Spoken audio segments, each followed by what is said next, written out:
Welcome to Eternal Darkness, where nightmares come to life. I'll be your host through these twisted tales tonight.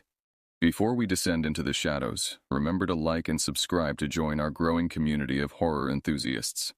Get comfortable, turn down the lights, and prepare yourself as we begin our journey into the unknown. It was the summer of 2017, and I was 22 years old when everything changed. The five of us had been planning this camping trip for months, coordinating schedules, researching trails, and dreaming about disconnecting from our phones and the suffocating routines of city life. We'd been friends since our freshman year of high school, Amy, Tyler, Lindsay, Brandon, and myself, and in all those years together we'd never done anything quite like this. A 3-day backcountry camping trip felt like the ultimate test of our friendship and our ability to survive without the comforts we'd grown accustomed to. The morning we left was perfect. Clear skies stretched endlessly above us as we loaded our packs into Tyler's SUV. Amy, who was 23 and the oldest among us, had done most of the planning. She'd mapped out our route, calculated our food needs, and even created a detailed itinerary that accounted for every meal and rest stop. Lindsay had handled the first aid supplies, packing what seemed like enough bandages and antiseptic to treat a small army. Brandon, ever the tech enthusiast, had reluctantly agreed to leave his gadgets behind, but insisted on bringing a portable GPS device just in case.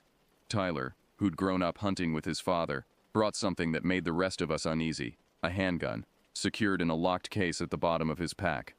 "It's just a precaution," he'd said when we questioned him about it. "Bears may be aggressive animals. You never know." We'd accepted his reasoning, though part of me wondered what good a pistol would do against a charging bear. Still, there was something reassuring about having it there, locked away and forgotten, like insurance you hope you'll never need to use. The trailhead sat at the edge of a vast national forest, hours from the nearest town. As we shouldered our packs and set off, the weight of our supplies pressed into our shoulders and hips, but none of us complained. The air smelled clean, sharp with pine, and the earthy scent of decomposing leaves. Sunlight filtered through the canopy in golden shafts, and birds called to each other in a language I'd never understand but somehow found comforting. For the first few hours we moved steadily along the trail. The path wound through dense woods, occasionally opening to reveal stunning vistas of rolling hills covered in endless green.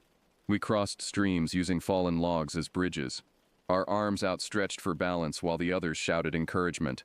We shared granola bars and passed around a water bottle that tasted faintly of plastic but was ice cold and refreshing. Amy walked at the front, consulting her paper map every so often even though the trail was well marked. Lindsay and I walked together, talking about everything and nothing: her recent breakup, my stressful job search, the movie we'd all watched the week before. Brandon and Tyler brought up the rear, arguing good-naturedly about sports teams and debating whether we'd see any wildlife. "I'm telling you, there are mountain lions out here," Brandon insisted, his voice carrying through the trees. "I read about it. They're reclusive, but they're here." "Mountain lions don't attack people," Tyler countered. "You're more likely to get struck by lightning." Their bickering made me smile. This was what I'd been craving, the simple pleasure of being with my friends, away from responsibilities and expectations, just existing in the moment. By mid-afternoon, we'd covered nearly 8 miles. The sun hung lower in the sky, casting longer shadows through the trees, and our pace had slowed. My legs ached pleasantly from the exertion, and sweat had soaked through the back of my shirt despite the moderate temperature. When Amy announced we'd stop for a break, relief washed through the group. The clearing we found was small but inviting, nestled in a natural dip between 2 gentle rises. Thick moss carpeted the ground, and a fallen log provided natural seating. We dropped our packs with collective groans of relief, the sudden absence of weight making me feel almost weightless. I stretched my arms overhead, feeling my spine crack and realign. "God, that feels good," Lindsay said, collapsing onto the moss. "How much farther to the campsite?" "About 3 more hours," Amy replied, pulling out her map again. "We're making good time. If we leave here in 20 minutes, we'll reach the site before sunset." We spread out in the clearing, each claiming our own space. I sat with my back against a tree trunk, closing my eyes and letting the sounds of the forest wash over me.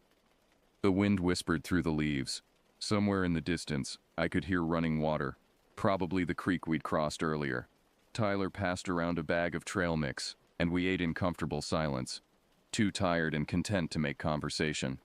Greg stood up first. He was the quietest of our group, a thoughtful guy who'd rather listen than talk. He brushed dirt and leaves from his jeans and glanced toward a cluster of trees about 30 yards from where we sat. "Nature calls," he announced matter-of-factly. "Be right back." None of us paid much attention. Lindsay was examining a blister forming on her heel. Brandon had his GPS device out, checking our coordinates against Amy's map. Tyler lay flat on his back, eyes closed, catching a quick rest. I was digging through my pack for my water bottle when it happened. The scream tore through the afternoon calm like a knife through fabric. It wasn't human, or rather, it was too human, stripped of all the social conditioning that normally modulates our voices. It was pure animal terror and agony, raw and primal, and it turned my blood to water. Every muscle in my body locked up for a fraction of a second before instinct took over. We ran. There was no discussion, no hesitation. We crashed through the underbrush, branches whipping across our faces and arms, thorns snagging our clothes. The screaming continued, each cry somehow worse than the last, building in intensity until it felt like the sound itself might shatter something inside my chest. We found Greg writhing on the ground, and the sight stopped me in my tracks. My brain couldn't process what I was seeing at first. His right leg was caught in something that looked like it belonged in a museum, an ancient bear trap, its jaws locked around his ankle with mechanical precision. The metal was rust orange and brown, eaten away by years of weather and neglect, but still strong enough to do its terrible work. Greg's hands clawed at the trap, trying uselessly to pry it open. His fingers were already bloody from the effort. His face had gone chalk white, a stark contrast to the spreading crimson that pooled beneath his leg. The trap's teeth, there must have been a dozen of them, had punched through his boot and into the flesh beneath. I could see where they'd penetrated, small points of entry that wept blood in steady streams. Lindsay reached him first, dropping to her knees so hard I heard the impact. Her hands hovered over Greg, shaking violently as if she wanted to help but couldn't figure out where to begin. Tears streamed down her face, and she kept saying, "No, no, no," over and over like a broken prayer. "Everyone stay calm," Amy said, but her voice cracked on the last word. She knelt beside Greg, her hands pressed to his shoulders as if she could somehow transfer strength to him through touch alone. "Greg, look at me. Look at me." His eyes found hers, wild and unfocused. He was going into shock. I could see it happening in real time. His breathing came in rapid, shallow gasps, and his skin had taken on a clammy quality that terrified me. The amount of blood was shocking. It didn't just drip, it poured, soaking into the dirt and turning it into dark mud. Tyler ran back to our packs and returned with his pistol case and the first aid kit. Brandon circled the trap like a predator, studying it from every angle. His face was set in concentration, and I realized he was trying to master his own panic by focusing on the mechanical problem before us. "There has to be a release," he muttered. "These old traps, they all have releases. Otherwise, how would trappers get their catches out?" He knelt beside the trap, running his fingers along its edges. The metal was rough with rust and corrosion, and I watched him cut his finger on a sharp edge without seeming to notice. Greg's screams had subsided to a constant keening moan that was somehow worse than the initial shrieking. It spoke of a deeper pain, something beyond the immediate physical trauma. I forced myself to look at the wound. The trap had closed around Greg's ankle at the narrowest point, just above where the foot begins to widen. The teeth had punched through the leather of his hiking boot as if it were paper, and I could see how some had caught on bone. White fragments were visible in the mangled flesh, and I felt bile rise in my throat. This wasn't just a surface wound. The trap had done serious structural damage. I thought about the tendons and ligaments that run through the ankle, all the delicate machinery that allows us to walk, and wondered how many had been severed. The chain attached to the trap stretched behind him, anchored to a stake that had been driven deep into the ground and hidden beneath layers of fallen leaves and forest debris. Someone had set this trap here deliberately, and then abandoned it. The rust and weathering suggested it had been here for years, maybe decades, just waiting for someone's foot to trigger its ancient spring. "Got it," Brandon said suddenly. His fingers had found a lever mechanism on the side of the trap, hidden under layers of grime. "Hold him down. When I release this, he's going to move." Amy and I grabbed Greg's shoulders. Tyler took his left leg, keeping it still. Lindsay gripped his hand so tightly her knuckles went white, and she whispered to him urgently, trying to keep him present and conscious. "You're okay. You're going to be okay. We've got you. Just hold on." Brandon positioned both hands on the lever. On three. 1, 2. He didn't wait for 3. He threw his weight against the lever, and the trap's jaws sprang open with a sound like breaking branches. Greg's scream reached a pitch I didn't know human voices could achieve. His body arced up off the ground, every muscle contracting at once, and it took all our combined strength to keep him from thrashing and doing more damage to himself. The moment the jaws released, I could see the full extent of the injury. The trap had bitten down in a circle around his ankle, leaving a ring of puncture wounds that went deep into the tissue. In some places, the teeth had penetrated more than an inch. Blood flowed freely now, not just seeping, but actively pumping in rhythm with his heartbeat. The boot was destroyed, the leather torn and compressed, and underneath his flesh looked less like a leg and more like ground meat. Lindsay immediately pressed gauze from the first aid kit against the wounds, but the blood soaked through in seconds. She added more layers, then more, wrapping them with medical tape that turned pink, then red, then dark crimson as the blood saturated everything. Greg had stopped screaming and now lay still, his breathing shallow and rapid, his eyes glazed and distant. We had to move him, but every slight shift caused fresh agony. Amy and Brandon positioned themselves on either side of Greg, hooking their arms under his shoulders. Tyler and I took his legs, me on the left, Tyler carefully supporting the injured right leg. Lindsay walked ahead, clearing branches and obstacles from our path. Each step was torture. Greg would cry out or whimper, and we'd freeze, guilty at causing him more pain but knowing we had no choice. The 30 yards back to the clearing felt like 30 miles. Sweat poured down my face, mixing with tears I hadn't realized I was crying. My arms burned from supporting Greg's weight, and I could feel muscles in my back protesting. But worse than the physical strain was the psychological weight of knowing that every movement we made drove those puncture wounds deeper, tore the damaged tissue further, caused blood vessels to tear and nerves to scream. We laid him down as gently as possible on the moss. Lindsay had already emptied the first aid kit, organizing supplies with shaking hands. She pulled out more gauze, medical tape, antiseptic wipes, and a small bottle of pain medication. Nothing stronger than ibuprofen, which seemed laughably inadequate given the severity of Greg's injury. "We need to stabilize it," she said, her voice steady despite her trembling hands. She'd taken a wilderness first aid course 2 years ago, and that training was the only thing between Greg and complete medical disaster. If we don't immobilize it, the movement will just make it worse. She used a small foam sleeping pad from someone's pack, cutting it into strips with a pocket knife. These she wrapped around Greg's ankle, creating a makeshift splint. The bandages were already completely soaked through, deep red and dripping. She worked quickly, efficiently, but I could see the horror in her eyes every time she had to touch the wound. Greg had stopped making noise. His eyes were half closed, and his skin had taken on a grayish tinge that terrified me more than the screaming had. Tyler checked his pulse. Fast, too fast, like a frightened rabbit's heart. "He's going into shock," Tyler said quietly. "We need to get him to a hospital, now." The decision was unanimous and instant. The camping trip was over.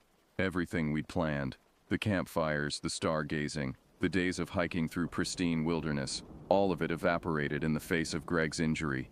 We discussed our options in rapid, overlapping sentences. The campsite we'd been heading toward was still 3 hours away, and from there another full day's hike to reach the car. Going back the way we'd come was shorter, maybe 5 or 6 hours to the trailhead where Tyler's SUV waited. We made the call to retreat. Speed was everything now. Every minute that passed was a minute Greg continued to lose blood. A minute closer to permanent damage or worse. We threw together the essentials: water, the first aid kit, what little food was easy to carry. Everything else, tents, sleeping bags, cooking equipment, most of our clothes, we abandoned in the clearing. Later, the police would ask us why we didn't take more supplies, and we'd struggle to explain the panic, the tunnel vision that made anything not directly related to Greg's survival seem completely irrelevant. Brandon and I took primary carrying duty. We positioned ourselves on either side of Greg, his arms over our shoulders, our arms wrapped around his waist. He couldn't put any weight on his injured leg, which hung uselessly between us, the bandages already showing fresh blood seeping through. Tyler took point, the pistol now out of its case, and held low at his side.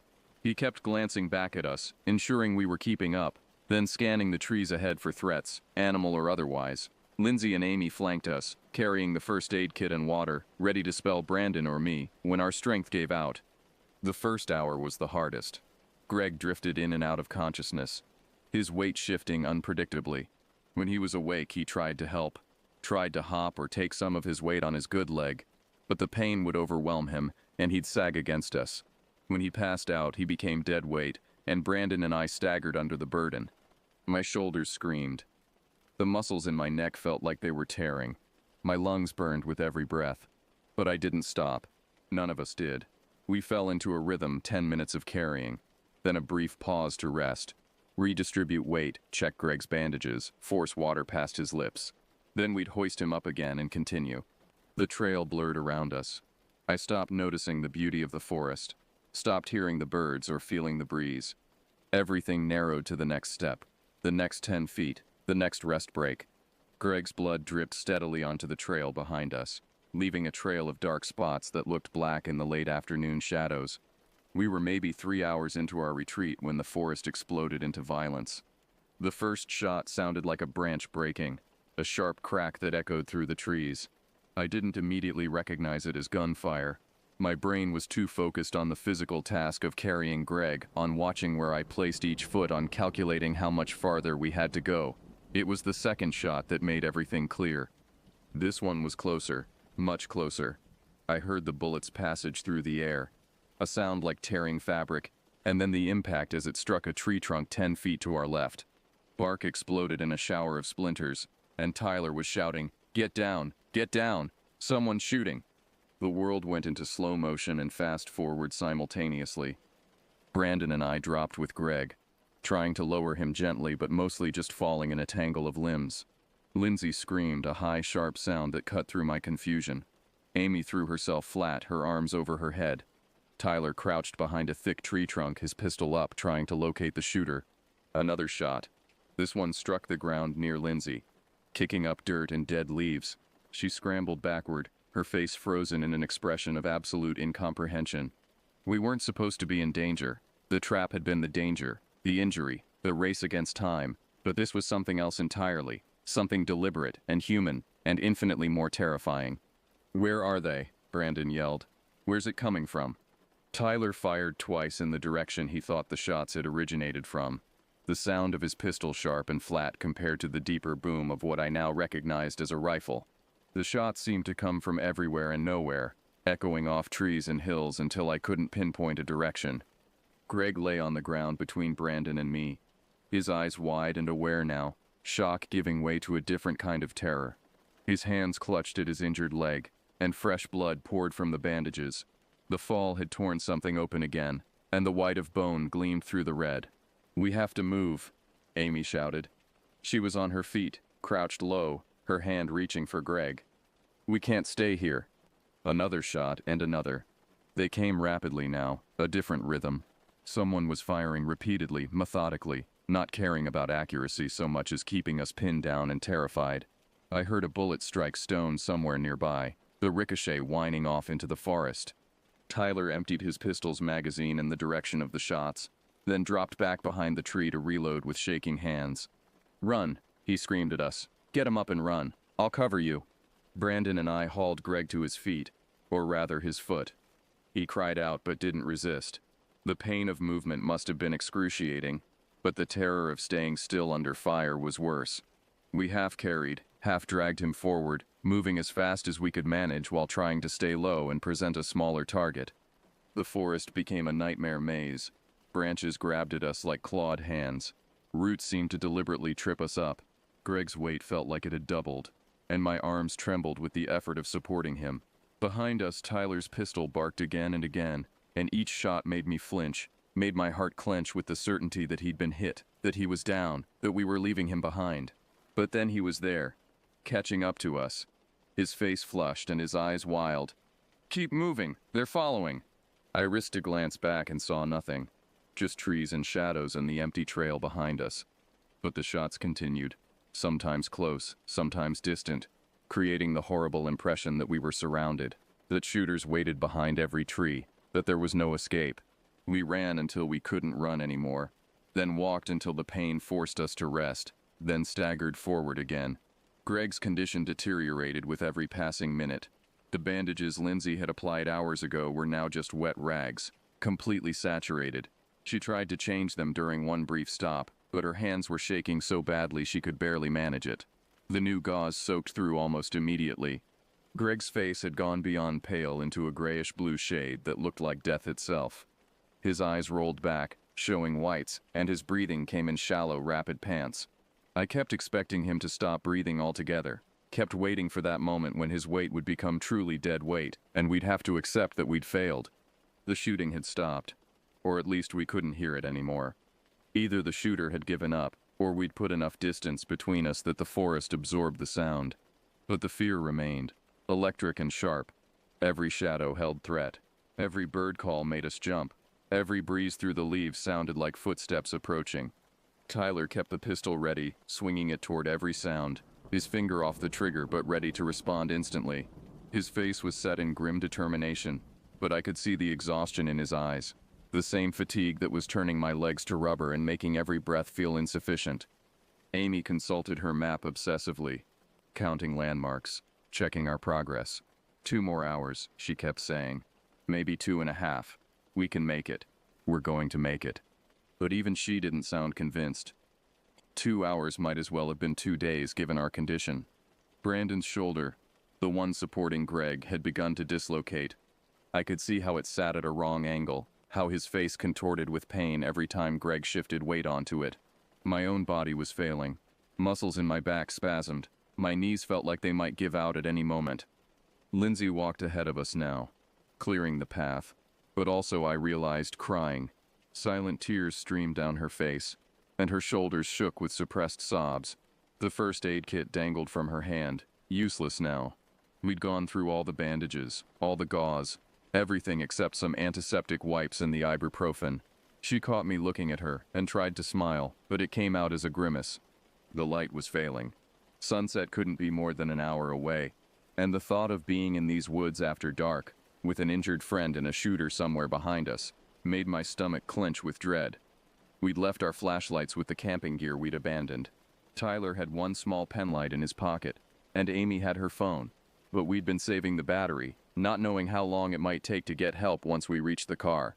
We staggered around a bend in the trail, and I saw it. The trailhead parking area, just a quarter-mile ahead. Tyler's SUV sat alone in the small lot, looking like salvation made of metal and glass. A sound escaped my throat, half laugh and half sob, and suddenly we all had fresh energy. We ran, truly ran, Greg's feet barely touching the ground between us. The final stretch blurred into a chaotic scramble. Tyler got ahead, unlocking the SUV with fingers that fumbled at the keys. Amy threw open the back door. We piled Greg into the rear seat, and he collapsed across Lindsay's lap as she climbed in beside him. Brandon and I fell into the middle row.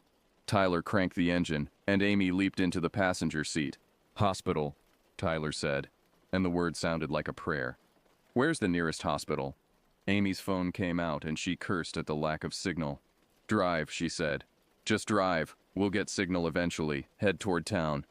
The SUV lurched forward, tires kicking up gravel as we accelerated away from the trailhead. I looked back through the rear window, half expecting to see a figure emerge from the trees, rifle raised, but there was nothing. Just the empty parking lot and the dark mouth of the trail we'd emerged from, swallowing the fading daylight. The drive was endless.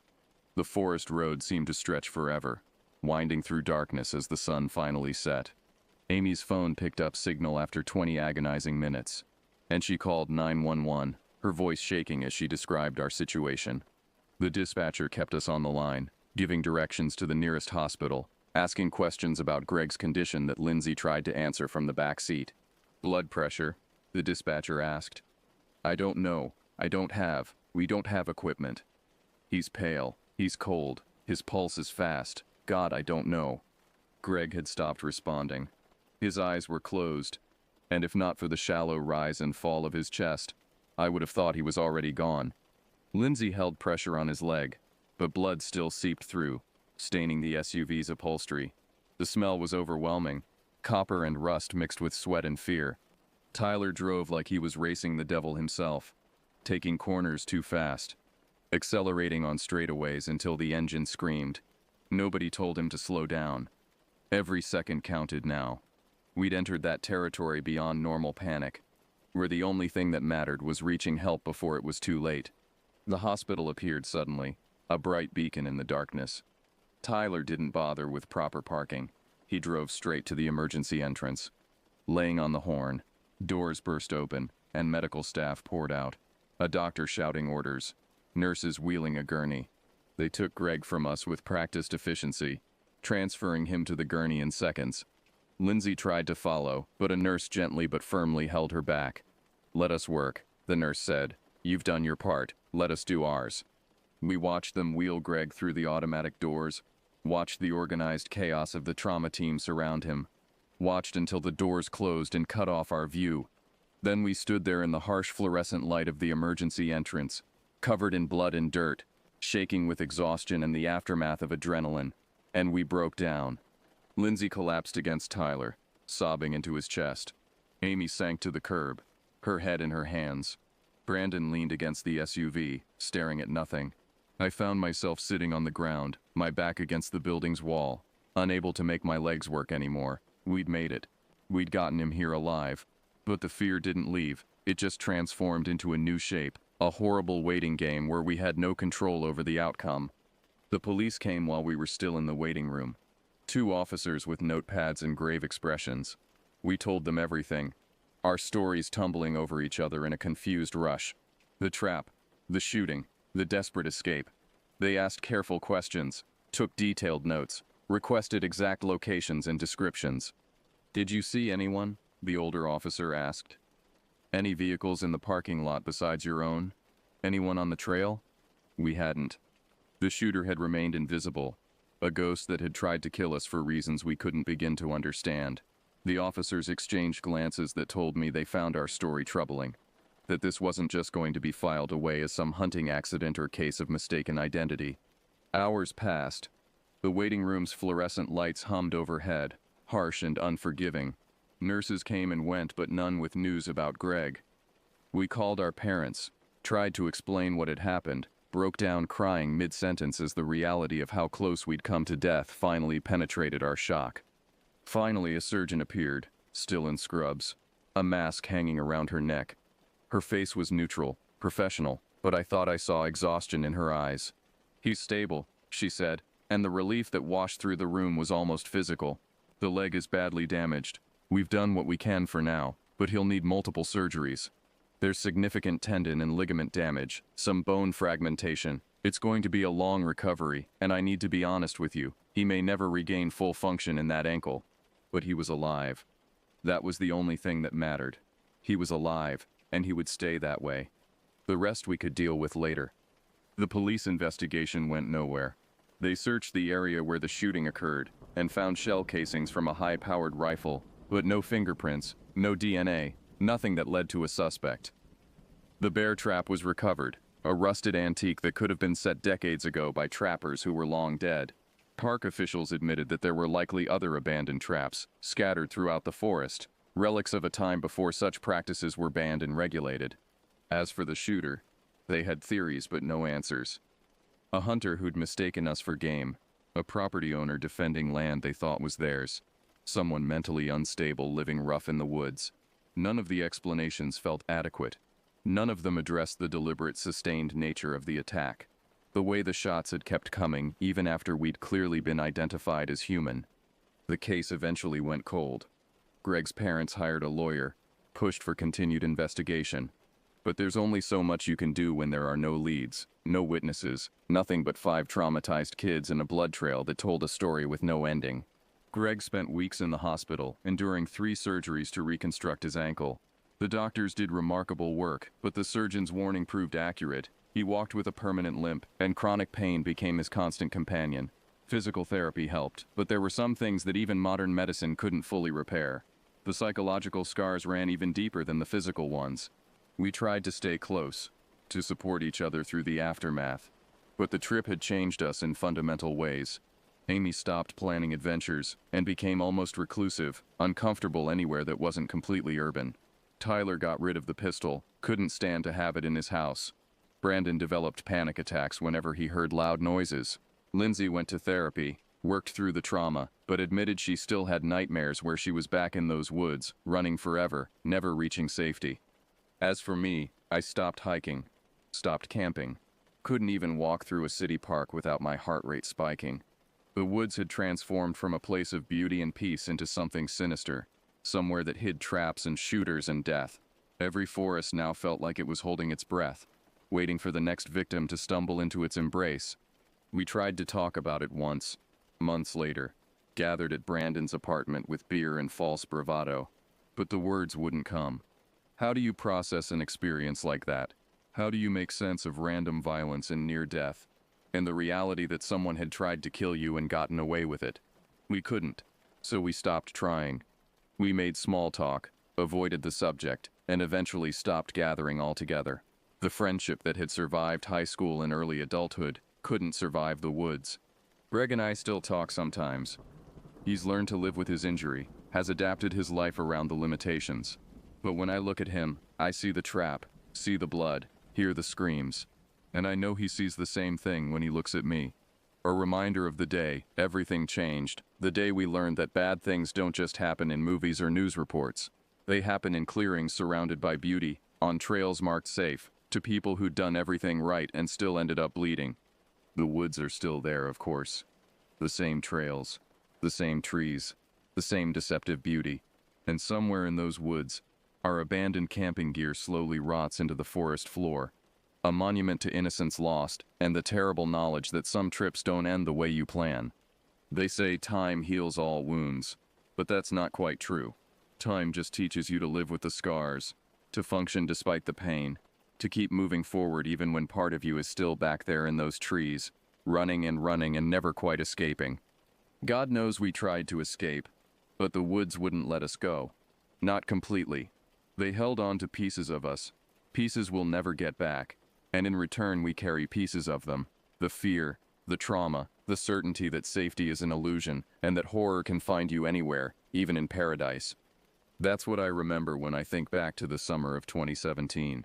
Not the planning or the anticipation or the promise of adventure, just the blood and the screaming and the knowledge that we survived something we shouldn't have.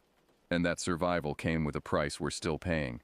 We survived, but something broke that day in the woods. Something that won't heal like Greg's leg eventually did. We're all still limping, still adjusting our stride to accommodate injuries that no surgeon can repair. And the woods are still out there, still beautiful, still waiting, but they're not for us anymore. They never will be again.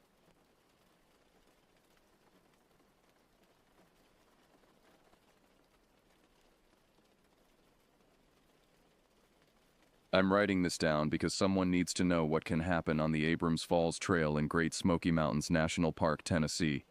Not for attention, not for validation, just so the next person who signs that register at the trailhead kiosk might think twice about the time they start walking. It was early December, a Tuesday, the kind of dead zone weekday when most sensible people are at work. And the park feels like it belongs to you alone. The temperature hovered in the low 40s. The sky hung gray and close, that flat winter light that makes everything look two-dimensional. My cousin Lance and I had driven down from Knoxville with the simple goal of getting some air and stretching our legs before the week swallowed us whole again. We'd done this trail before. 5 miles round trip. Easy terrain, nothing technical. The kind of walk you can finish in under 3 hours if you keep moving and don't stop to photograph every cascade. At the visitor center, an older volunteer with a name tag that read Barbara reminded us about the time. Her exact words were, "Be back before dusk. Wildlife gets active near the switchbacks this time of year, and you don't want to be on that trail when the light goes." We nodded. We'd heard the bear warnings before. Every visitor center in the Smokies has the same posters.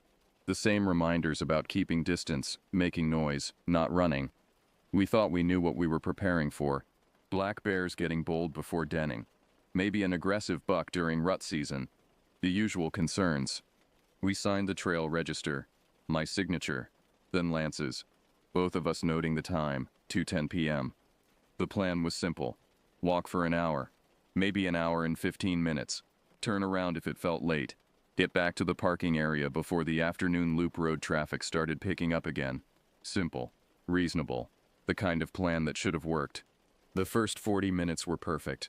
The trail followed Abrams Creek, the water running fast and loud to our right. The path wound through laurel and rhododendron, the tread worn smooth by decades of boots. We passed two couples heading back to the trailhead, both pairs looking tired but satisfied. A solo hiker with expensive trekking poles and a hydration pack gave us a nod as he powered past, moving like he had a schedule to keep. The forest smelled the way it should. Damp leaves, cold water, that mineral scent of wet rock. Roots crossed the trail in thick cords. The dirt was slick in places where the canopy kept the sun from drying it out. Lance and I kept a steady pace, not pushing, just moving. We talked about work, about his kids' school play, about whether we'd stop for barbecue on the way home. Normal things, comfortable things. At the 35-minute mark, maybe 40, we reached a bench. It was one of those simple wooden seats the Park Service installs at wider sections of trail. The kind of spot where you can sit and catch your breath and look through the brush toward the water below. We didn't sit, but we did stop. And that's when I saw it. The deer was uphill from us, maybe 15 yards away, standing on the slope above the trail. At first glance, it was just a buck. A large one, but something about it pulled my attention and held it there with an uncomfortable grip. It wasn't feeding. Deer browse constantly, heads down, lips working at whatever vegetation they can reach. This one stood absolutely still, head elevated slightly, not looking at anything in particular, just standing. The posture was wrong, too rigid, too deliberate, like it was posing. The antlers caught my attention next. The rack was tall, maybe 8 or 9 points, but the symmetry was off. One side had longer tines than the other, and the points didn't match the usual pattern you see on whitetail bucks in this region.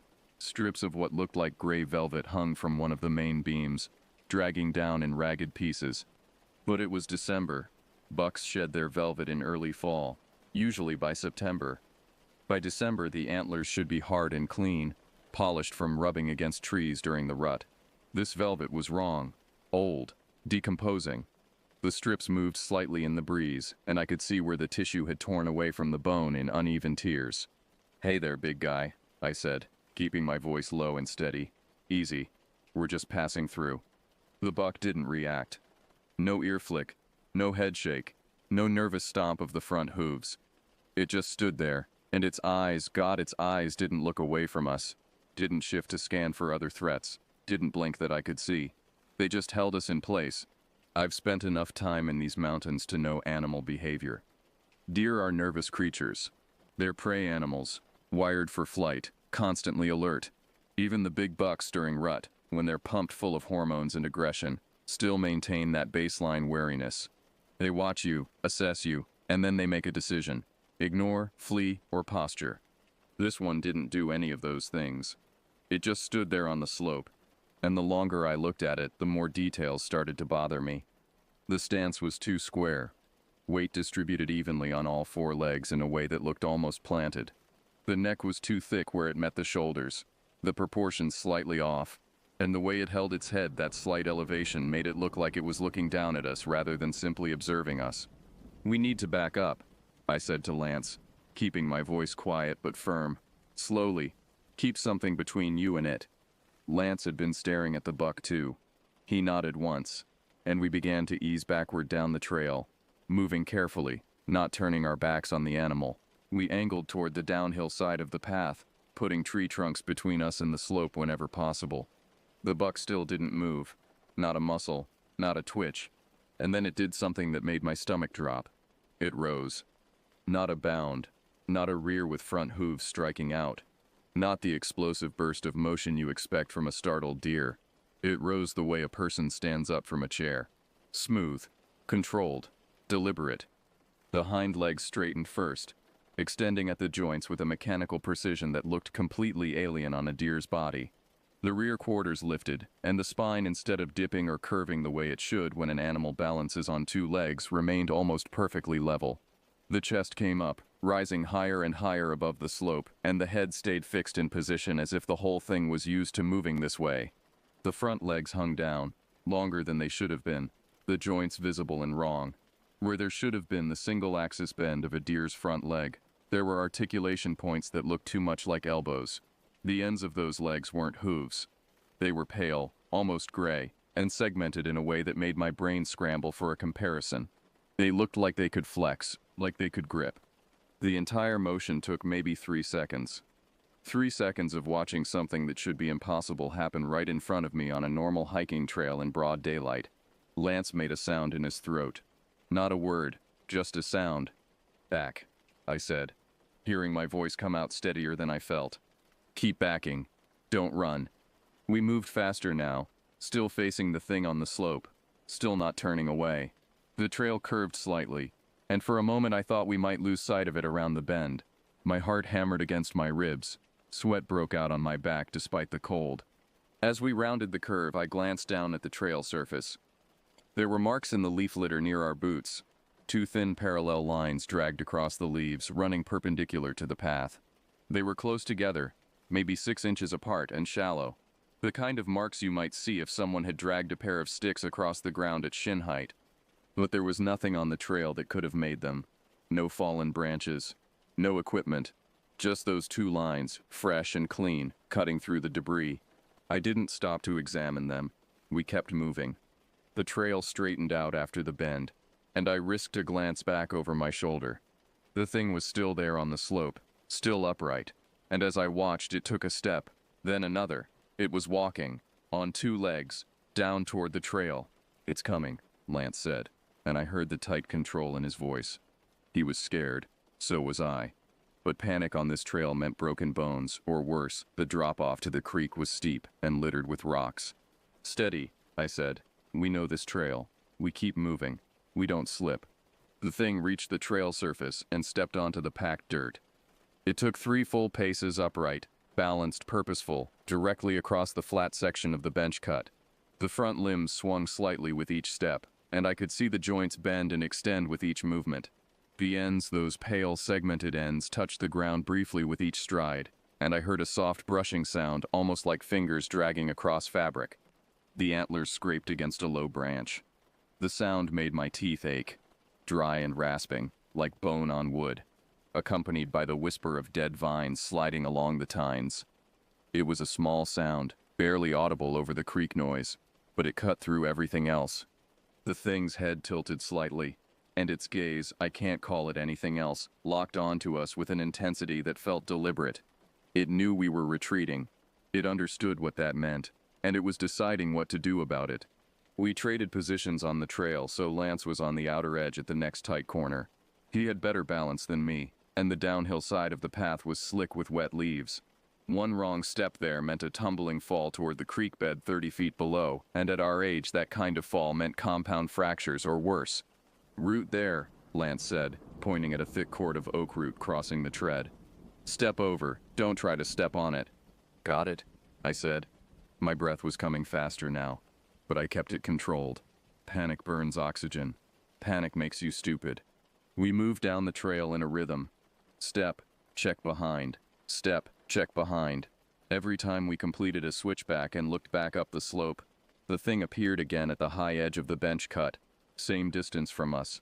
Maybe 30 yards. Never closer, never farther. Just maintaining that steady, uncomfortable proximity. It had dropped back to all fours, but the movement was wrong. Normal deer move with a bouncing gait, a kind of elastic energy that comes from those powerful hind legs. This thing moved with a smooth, flowing stride that looked more like a predator than prey. No bouncing, no wasted motion, just efficient, purposeful forward movement. And it was quiet. Too quiet. Deer crashing through the brush make noise. Branches snapping, leaves rustling, the occasional grunt or snort. This thing moved through the undergrowth like it weighed nothing, like it was made of something other than flesh and bone. The only sounds it made were incidental: brush contact, leaf displacement, the occasional scrape of those antlers against low branches. I kept my eyes on landmarks, burning them into memory. An old drill hole in a large boulder near the trail, probably from some ancient Park Service project. A broken trekking pole segment lying in the leaves 5 feet off the path, the grip still wrapped in faded blue tape.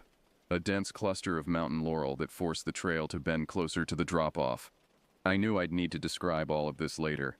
I knew I'd need to prove we weren't making this up, that we hadn't panicked over nothing. Every time I thought about speeding up, about breaking into a jog despite the risks, the thing would move one deliberate pace forward on the high edge of the trail, just one step, just enough to remind us it was there, that it could close the distance if it wanted to.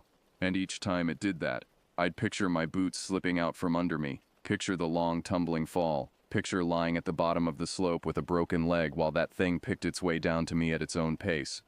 So we walked, fast but controlled, steady breathing, careful foot placement. The creek noise stayed constant off to our right, water over rock. That white noise that usually sounds peaceful but now just seemed to cover up other sounds. The light was getting flatter, that late afternoon quality where shadows stop giving you depth perception and everything starts to look like a stage set. Then we heard voices ahead. 2 hikers came around the bend toward us, moving uphill at a casual pace. They were older, maybe in their 60s, both wearing tan bucket hats and carrying binoculars on chest harnesses. Birders. The kind of people who spend hours standing still in the woods, waiting for a glimpse of a scarlet tanager or a pileated woodpecker. They saw our faces and stopped walking, just froze mid-step. "There's a buck on the trail," I said, keeping my voice level, acting strange. "We're heading back to the parking area. You might want to come with us." The taller one, a woman with gray hair tied back in a bun, looked past us up the trail, squinting. "I don't see." She cut off. She'd seen it. The thing had stepped onto the trail behind us, maybe 40 yards back now. It stood there on all fours, but even at that distance something about its proportions looked wrong. Too tall at the shoulder, front legs too long, head held at an angle that didn't match any deer I'd ever seen. "God almighty," the shorter birder said. A man with a thick gray beard. "What's wrong with it?" "Don't know," Lance said. "But we're not waiting to find out. Come with us, now." They didn't argue. The 4 of us formed a loose group and continued down the trail, moving faster now but still careful. I was acutely aware that 2 more people meant 2 more chances for someone to slip, to panic, to make a mistake that would force the rest of us to stop. The trail widened slightly, and for maybe 30 yards we had a clear view of the path ahead and behind. The thing stepped out onto the cleanest part of the trail on the high side, and for several seconds every part of it was visible in the flat gray light. The back was too flat, almost like someone had pressed it down with a heavy hand. The shoulders rolled forward under skin that looked too thin, like parchment stretched over a frame. The spine barely moved with its breathing, if it was breathing. The front joints flexed and extended with each step, those elbow-like hinges bending in ways that made my mind reject what I was seeing. And the ends of those front legs pressed against the trail surface with a soft flexibility that was nothing like hooves. They bent slightly at contact, like fingers pressing into clay, then released and lifted for the next step. "Those are hands," the male birder said, his voice perfectly steady, clinical even. "I'm looking at hands." He said it the way you'd identify a bird species, confident, factual, with decades of observation behind the statement. This was a man who'd spent his life putting names to shapes, and now he was looking at a shape that didn't have a name. The thing held its position for a moment, and in that frozen tableau I could see every detail. The strips of dead velvet hanging from the antlers, moving slightly in the breeze. The way the ribcage didn't expand and contract with breathing. The complete absence of any white-tail flash that gives white-tailed deer their name. The eyes darker than they should be, rounder than they should be, fixed on our group with an attention that felt more human than animal. Then it moved again, maintaining its distance, and we kept walking. The last 100 yards felt endless. The trail descended more steeply here, the switchbacks tighter, the drop-off on the creek side more severe. I could hear car doors now, the distant sound of engines, a child's laughter echoing through the trees. Normal sounds, human sounds, safety sounds. The trailhead opened up ahead of us, the small gravel parking lot, the information kiosk with its weathered map under plexiglass, the split-rail fence that marked the boundary between the maintained trail and the surrounding woods. There were 3 vehicles, our Subaru, a blue minivan with Ohio plates, and a Park Service truck. A family stood next to the minivan, parents and 2 kids, maybe 13 and 16 years old. They had a blanket spread on the ground with snacks laid out, taking advantage of the last warm light before packing up. The father, a heavy-set man in a fleece vest, looked past us toward the trail mouth. His expression changed instantly. He saw it. His teenage son took a step forward and braced his hands on his knees. Staring. "What the hell is that?" he said. And his mother shushed him automatically before she turned and saw it too. The thing stood at the top of the cut where the trail entered the parking area. It was fully upright again. Rear legs planted. Front legs hanging down. Head and antlers clearly visible above the brush line. Standing there in full view of 6 adults and 2 children in broad daylight in a national park parking lot. It looked at us, all of us, moving its head slightly to take in the whole group, and I swear to God I could feel the weight of that gaze, the assessment happening behind those 2 round eyes. Then it dropped. The motion was sudden, but completely controlled. A smooth fold that brought it from 2 legs to 4 in a single fluid movement. No stumble, no crash, just a practiced efficient transition from one mode of locomotion to another. It turned and moved along the top of the embankment, heading for a thick stand of rhododendron. The movement was fast, that same ground-covering stride we'd been watching for the past hour, but now without the restraint. It moved with the kind of speed that should have been accompanied by the crash of breaking branches, the scatter of startled birds, the thud of heavy impact. But there was almost no sound, just the whisper of brush parting, and the creek continuing its endless flow over rock. It vanished into the rhododendron, and the forest swallowed it completely. For maybe 5 seconds, nobody moved. We all stood there in the parking lot, strangers united by witnessing something that shouldn't exist. Something that violated basic rules about how animals move and behave. The park ranger's truck door opened. A young ranger, probably mid-30s, fit, with the kind of competent air that comes from actual wilderness experience rather than just book learning, stepped out and walked toward us. His name tag read Phillips. "Folks all right?" he asked, looking at our faces. He'd clearly been monitoring the trailhead, waiting for us to come out. "We're okay," I said. "Not hurt, but that deer." "I saw it," Phillips said quietly. "End of it, anyway." "You were followed?" "The whole way down," Lance said. "From the bench at mile marker 2. Phillips nodded slowly. Like this confirmed something he'd been thinking. "Let's get you over to the visitor center. I need to make some calls." The visitor center's back office smelled like burnt coffee and paper. Phillips sat us down and brought water bottles while he got on his radio. The 4 birders were there too. It turned out their names were George and Linda, and they'd been coming to the Smokies for 20 years. The family from Ohio had declined to stick around, packing up their van in record time and heading out before Phillips could get their full statement. "I need you to walk me through it," Phillips said, pulling out a notebook. Not a tablet, not a phone, an actual paper notebook with a pen clipped to the cover. "Start from when you first saw it. Take your time, details matter." So I told him. Everything. The way it stood too still. The velvet strips on the antlers. The unnatural rising motion. The pursuit down the trail. The parallel drag marks in the leaves. The way it moved on all 4s with too much control and too little sound. The upright stance at the trailhead. George confirmed the hand observation, and Linda added details about the shoulder structure that I'd missed. How the joint looked wrong, too much like a human clavicle, and not enough like a deer's leg assembly. Phillips wrote it all down, not interrupting, not editorializing. When I finished, he looked at Lance. "Anything to add?" "The eyes," Lance said. "I kept coming back to the eyes. They didn't move right. Deer eyes are always moving, always scanning. These just stared, like they were thinking." Phillips made a note, then closed his notebook. "I'm going to be straight with you. This isn't the first report. It's not even the first one this month." That hit me like cold water. "What?" "We've had 6 other encounters reported since mid-November, all on this trail, all describing something similar. Deer that don't move right, deer that stand upright, deer that follow hikers at a fixed distance. One couple 2 weeks ago said it matched their pace for 40 minutes. They practically ran the last mile, and it kept up the whole time." "What is it?" Linda asked. Phillips shook his head. "I don't know. Wildlife biology says it's impossible. Deer anatomy doesn't support sustained bipedal movement. The muscle structure isn't there. The skeletal articulation is wrong. The balance mechanism doesn't work.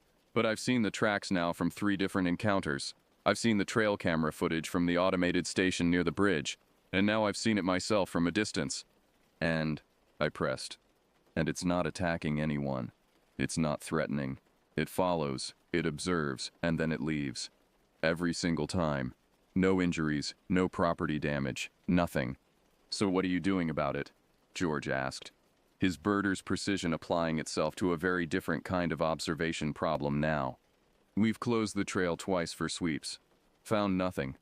We've got cameras at every half-mile marker now. We're tracking it best we can, but whatever it is, it's smart enough to avoid the cameras when it matters, and bold enough to walk through them when it doesn't.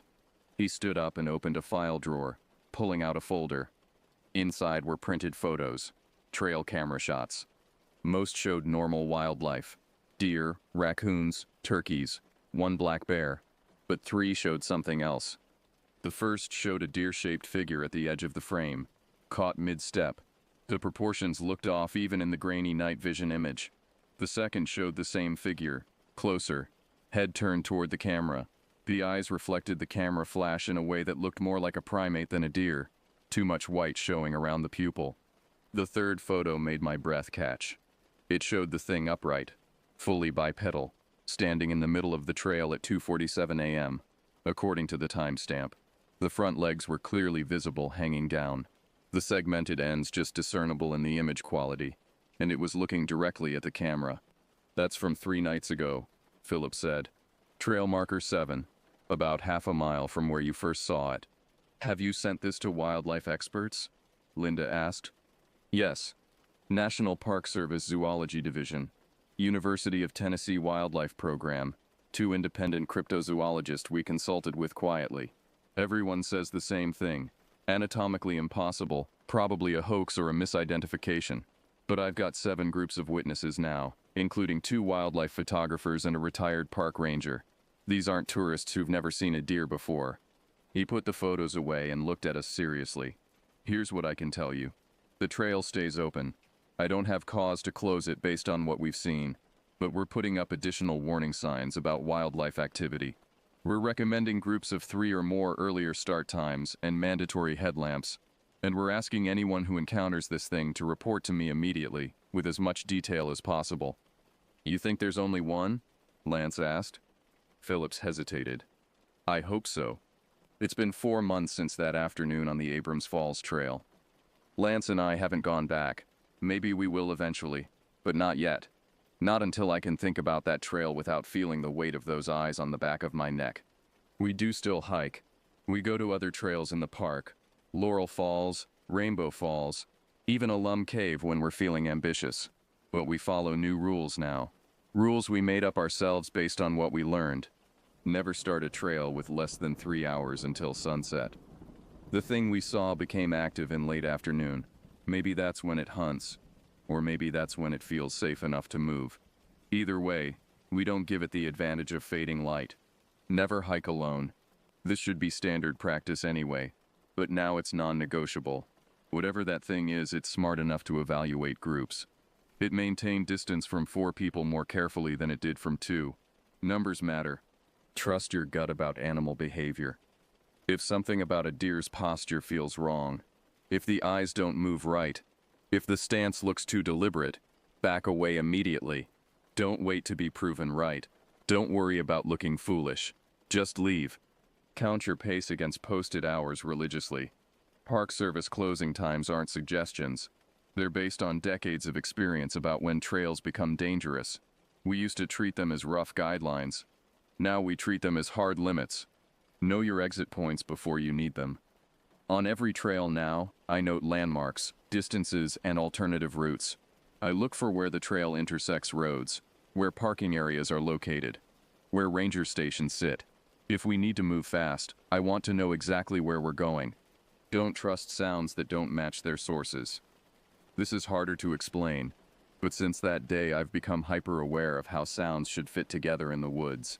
Bird calls should come with bird movement. Footsteps should come with breathing. Breaking branches should come with the crash of a body moving through brush. If the sound doesn't match, don't investigate it. Document everything. I carry a small notebook now, and if anything feels wrong, I write it down immediately. Time, location, description, weather conditions.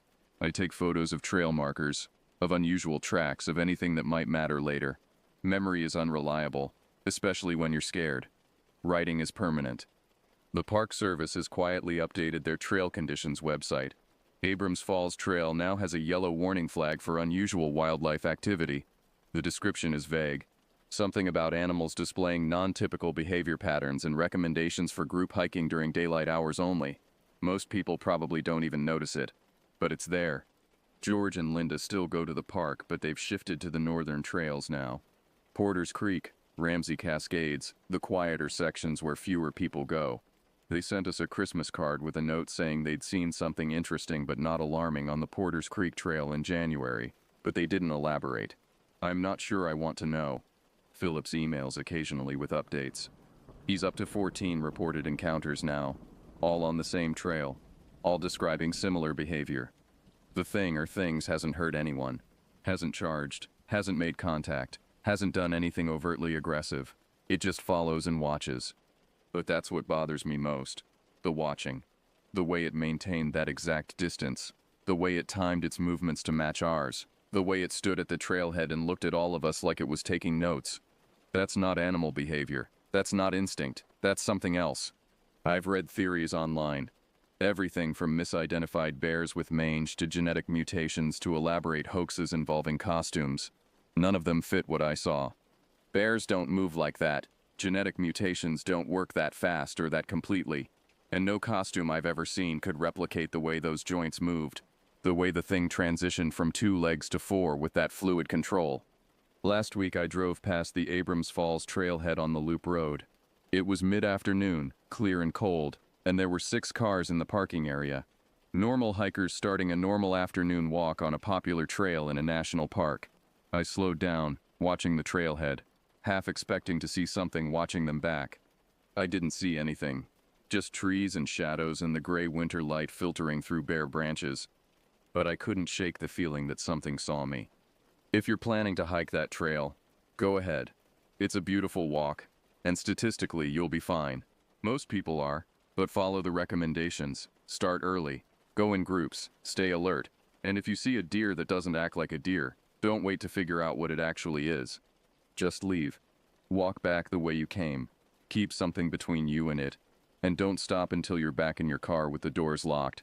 Report it to the ranger on duty, give them details, and let them decide what to do with the information. Because here's what I know now. The woods are bigger than we think they are, and the things that live there are stranger than we've been taught to expect. We like to believe we understand our national parks, that they're mapped and measured and explained. We like to think that the age of undiscovered things is over, that science has cataloged everything worth cataloging. But that thing on the Abrams Falls Trail proved me wrong. It exists, it moves, it thinks, and it's patient. That's what keeps me up sometimes, in the quiet hours before dawn. Not the fear of what it might do, but the patience it showed. The way it could have closed the distance at any time but chose not to. The way it followed us for an hour at exactly the same distance, like it was conducting an experiment, like it was learning. What happens when it finishes learning? What happens when it decides it knows enough about how we move, how we think, how we react when we're afraid? I don't know, and I'm not eager to find out. So I hike earlier now. I stick to crowded trails. I check behind me more often than I used to. And when I see a deer standing too still on a hillside above the path, I don't stop to admire it. I just keep walking. And I don't look back until I'm sure I'm alone.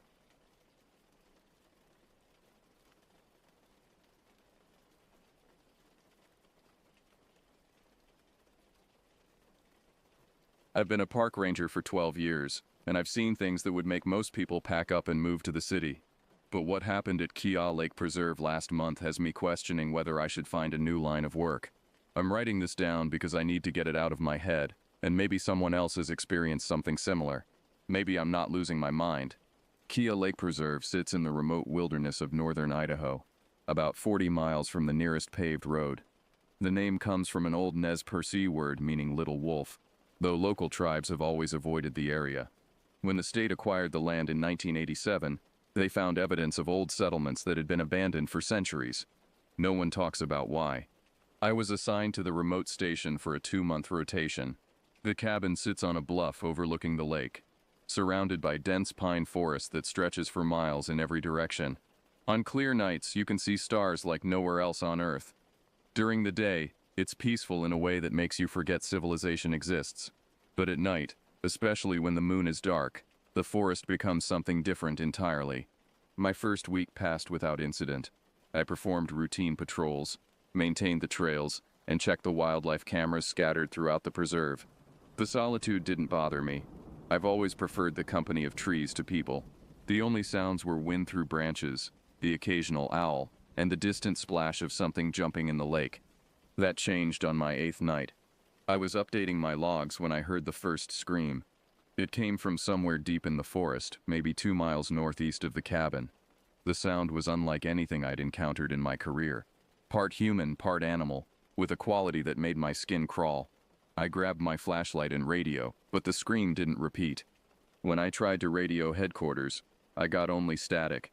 The backup radio produced the same result. I checked the equipment. Everything appeared functional, but I couldn't reach anyone. This wasn't uncommon given our remote location, but the timing felt wrong. I spent the next hour listening for the sound to repeat, but the forest had gone completely silent. No insects. No night birds.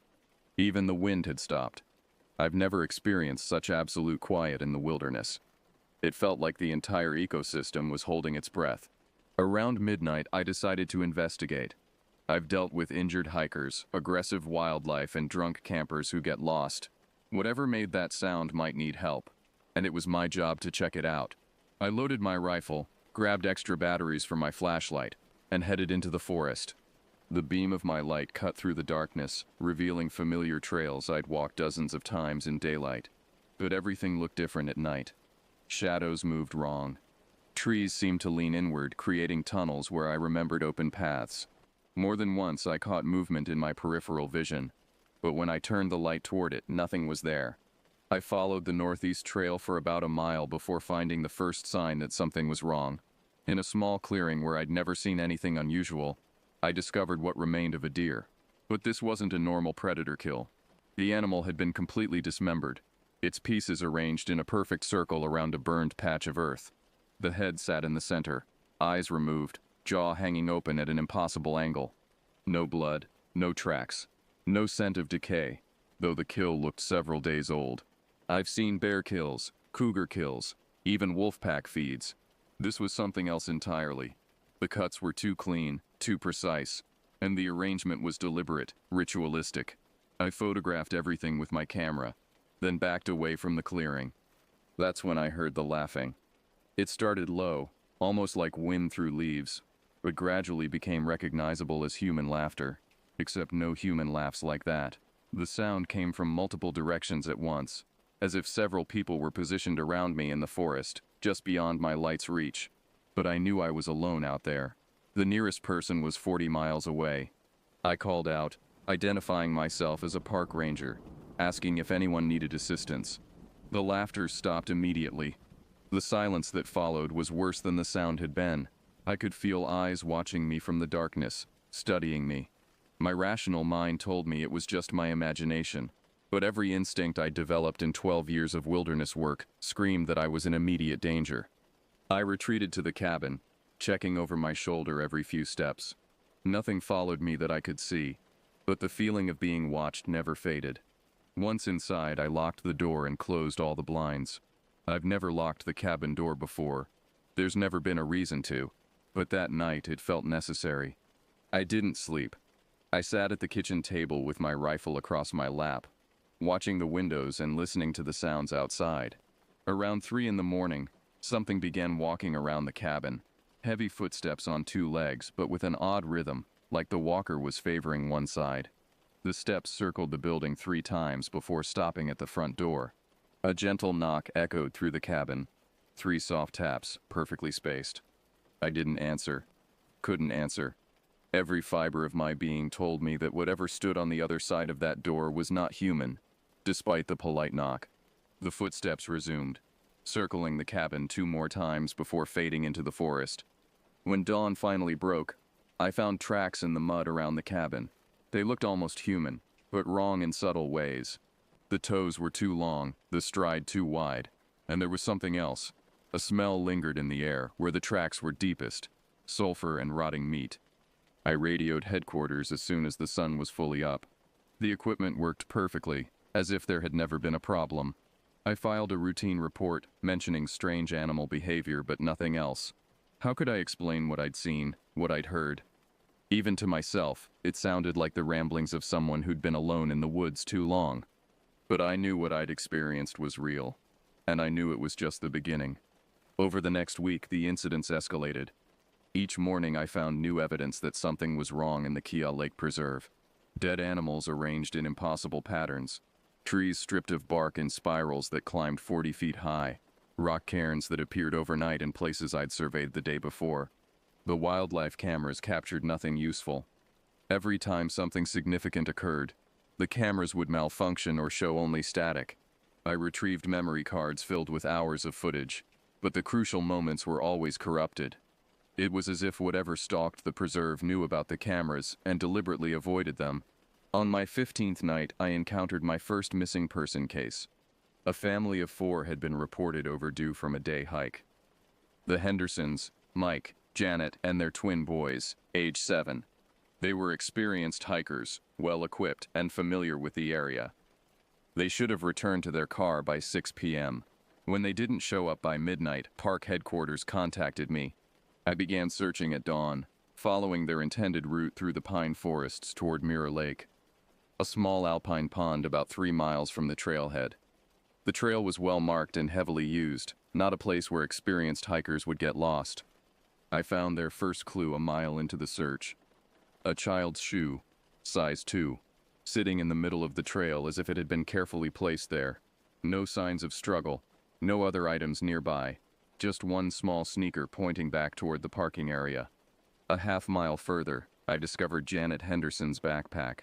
It had been opened and its contents spread across a fallen log in a neat line.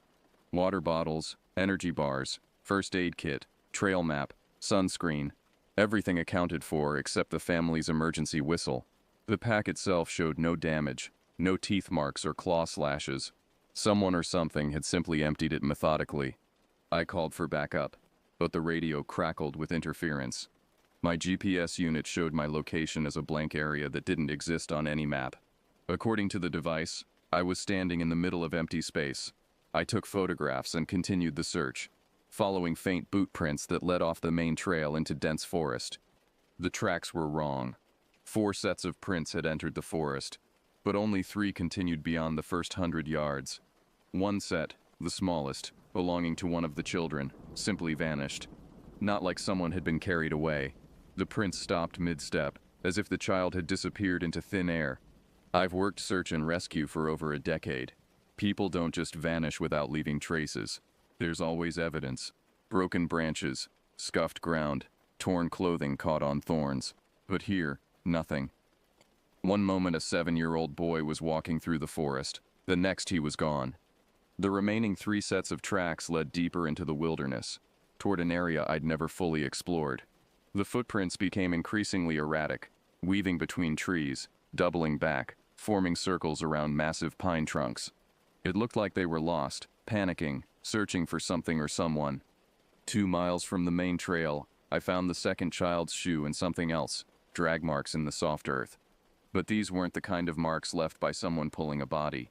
The grooves were too shallow, too regular, more like something had been deliberately scraped across the ground to create the appearance of dragging. The trail ended at a steep ravine that dropped 30 feet to a rocky stream bed. At the edge, I discovered the most disturbing evidence yet. Footprints of all 3 remaining family members led right to the precipice and stopped. But there were no bodies below, no broken branches to indicate a fall, no evidence that anyone had ever gone over the edge. I rappelled into the ravine, searching every boulder and crevice. The stream was barely ankle-deep and crystal clear. If someone had fallen, I would have found them. If they'd been swept away by current, there would have been scuff marks on the rocks, torn clothing, something. Instead, I found only smooth stones and clear water, as if no one had ever been there. That night, I dreamed of the Henderson family. I saw them walking through the forest, laughing and enjoying their hike, but in my dream, they weren't alone. Something walked beside them, matching their pace, staying just outside their peripheral vision. Whatever it was didn't cast a shadow, and made no sound as it moved through the underbrush. I woke at 3 a.m. to the sound of children laughing outside the cabin, high, clear voices calling to each other in some kind of game. I grabbed my flashlight and looked out the window, but saw nothing except pine trees swaying in the wind. The laughter continued for nearly an hour, always seeming to come from just beyond the range of my vision. When morning came, I found small handprints pressed into the mud around the cabin, child-sized but with fingers too long and nails that left deep gouges in the earth. The prints led to the edge of the lake and disappeared at the waterline. I dove into the lake that afternoon, searching the bottom for any sign of the missing family. Kia Lake is deeper than it appears, dropping to over 60 feet near the center. The water is so clear you can see bottom at 40 feet, but beyond that it becomes in a blue-black void that seems to swallow light. I found something at the 50-foot mark that made me surface immediately and swim back to shore as fast as I could. Bones on the lake bottom, arranged in neat piles, bleached white by the water. Not just recent bones. These looked ancient, accumulated over many years, maybe decades. But that wasn't what sent me fleeing to the surface. As I examined the bone piles, something moved in the deeper water beyond them. A pale shape, roughly human-sized, that seemed to watch me from the darkness. When I aimed my underwater light toward it, the shape moved behind a submerged boulder and disappeared. I've never swum in Kia Lake again. That evening, I attempted to file a report about the missing family, but my radio equipment malfunctioned again. Every frequency produced only static, and what sounded like distant voices speaking in a language I didn't recognize. The voices were urgent, warning, as if trying to tell me something important, but I couldn't understand the words. I started keeping a detailed journal that night, documenting every strange occurrence, not for any official report. Who would believe it? But for my own sanity. I needed proof that these things were actually happening, that I wasn't losing my mind in the isolation. The journal entry for that day ended with a simple observation that would prove prophetic. Something is hunting in these woods, and I think it knows I'm here. 3 weeks into my rotation, I discovered the cave system. I'd been tracking unusual markings on trees throughout the preserve. Deep scratches too high to be made by any local predator, carved in patterns that looked almost like writing. The scratches led me to a section of forest I'd somehow missed in all my previous surveys, despite having supposedly mapped every trail and landmark. The trees here were different. Older, twisted into unnatural shapes as if they'd been forced to grow around some invisible obstacle. The air felt thick, oppressive, with an underlying scent of decay that I couldn't identify. Most unsettling were the sounds, or lack thereof. No birds sang in these trees. No insects buzzed. Even the wind seemed to avoid this place. The cave entrance was hidden behind a curtain of gnarled roots and moss, invisible unless you knew exactly where to look. I might have walked past it forever if not for the smell that emerged from the opening. That same sulfur and rotting meat odor I'd noticed around the cabin after my first night encounter. My training told me to radio for backup before exploring an unknown cave system. My gut told me to turn around and pretend I'd never found it. But I thought about the Henderson family, about the other missing persons reports I'd heard whispered among the older rangers. If there were answers to be found, they were inside that cave. I had 3 flashlights, a helmet light, and extra batteries. The cave mouth was narrow, requiring me to crawl for the first 30 feet before opening into a chamber large enough to stand. The walls were smooth, carved by water over thousands of years, but marked with more of those strange scratches I'd been following through the forest. The tunnel sloped downward, branching into multiple passages that honeycombed through the bedrock beneath Kia Lake. I marked my route with chalk, knowing that caves had killed more experienced spelunkers than I was.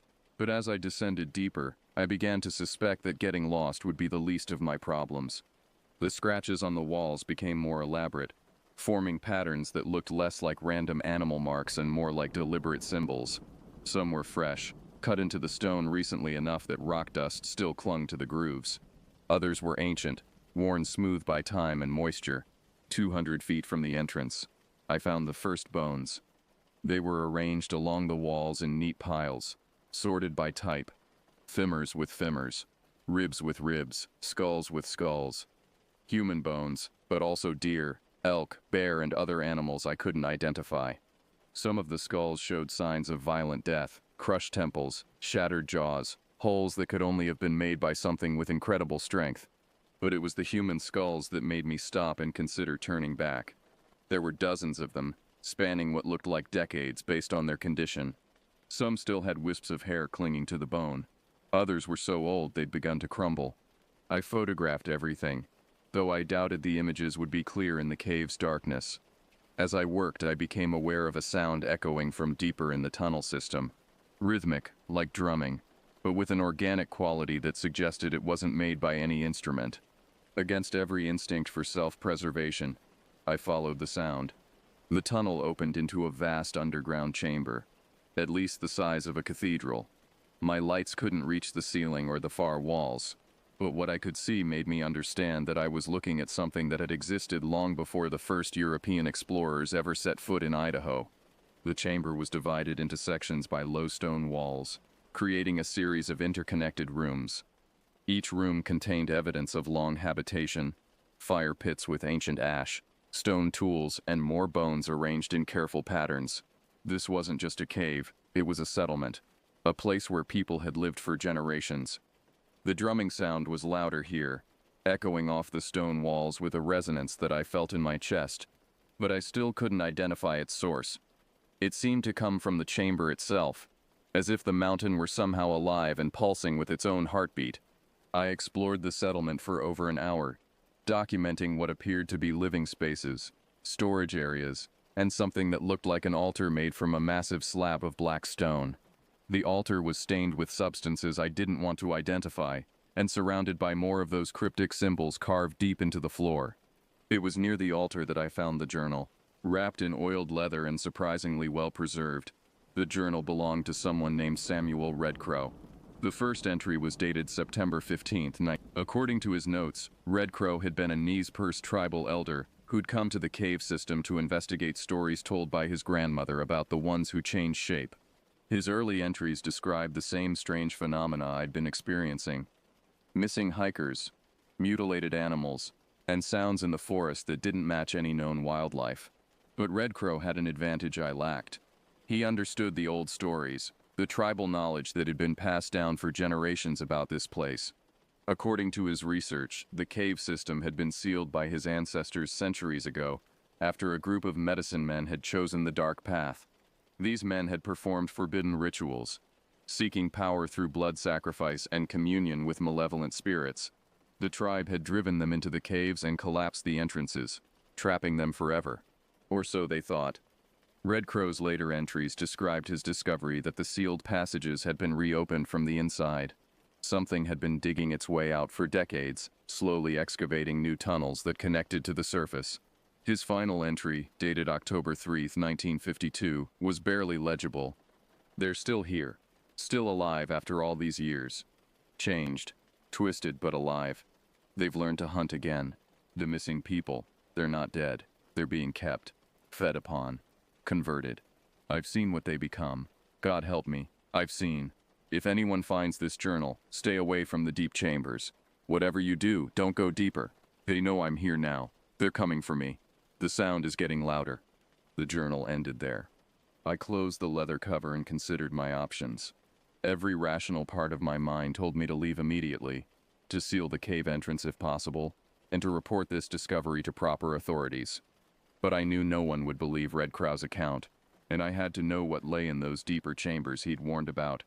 The drumming sound was coming from below, from passages that descended further into the mountain. I could see openings in the far wall of the settlement chamber, dark mouths that seemed to swallow my flashlight beams. But as I approached those passages, I became aware that I was no longer alone in the cave. Something was moving in the shadows beyond my lights. Multiple somethings, keeping pace with me as I explored the settlement. I caught glimpses of pale forms darting between the stone walls, always staying just outside the range of my vision. When I turned my light toward them directly, they vanished as if they'd never been there.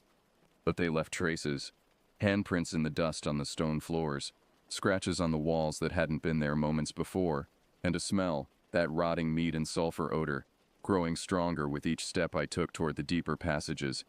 I was being herded. The realization hit me as I found myself standing at the entrance to one of the lower tunnels. Every shadow I'd followed, Every sound I'd investigated had guided me to this exact spot. Whatever lived in these caves had been manipulating my exploration from the moment I entered. That's when I heard the voice calling my name from the darkness below.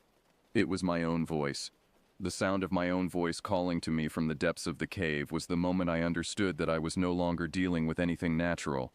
Whatever these things were, they could mimic human speech perfectly, and they knew who I was. "Help me," my voice called from the tunnel below. "I'm trapped down here. Please, I'm hurt." The performance was flawless. It sounded exactly like something I might say if I were injured and desperate, but I was standing in the upper chamber, holding my flashlight and listening to myself beg for rescue from somewhere in the darkness beneath my feet. I backed away from the tunnel entrance, but the voice followed me. "Why won't you help me?" it pleaded. "I'm bleeding. I think my leg is broken. Please, just follow the sound of my voice." Other voices joined the first. The Henderson family, calling for help, describing injuries and locations. But I recognized the trick now. These weren't the missing people. These were things that had learned to sound human, using the voices of their victims to lure new prey into the depths. I retreated to the altar area and examined Red Crow's journal more carefully by flashlight. His research included sketches of symbols found throughout the cave system, along with his attempts to translate their meaning using tribal oral histories. According to his notes, the symbols told the story of the medicine men who had originally occupied these caves.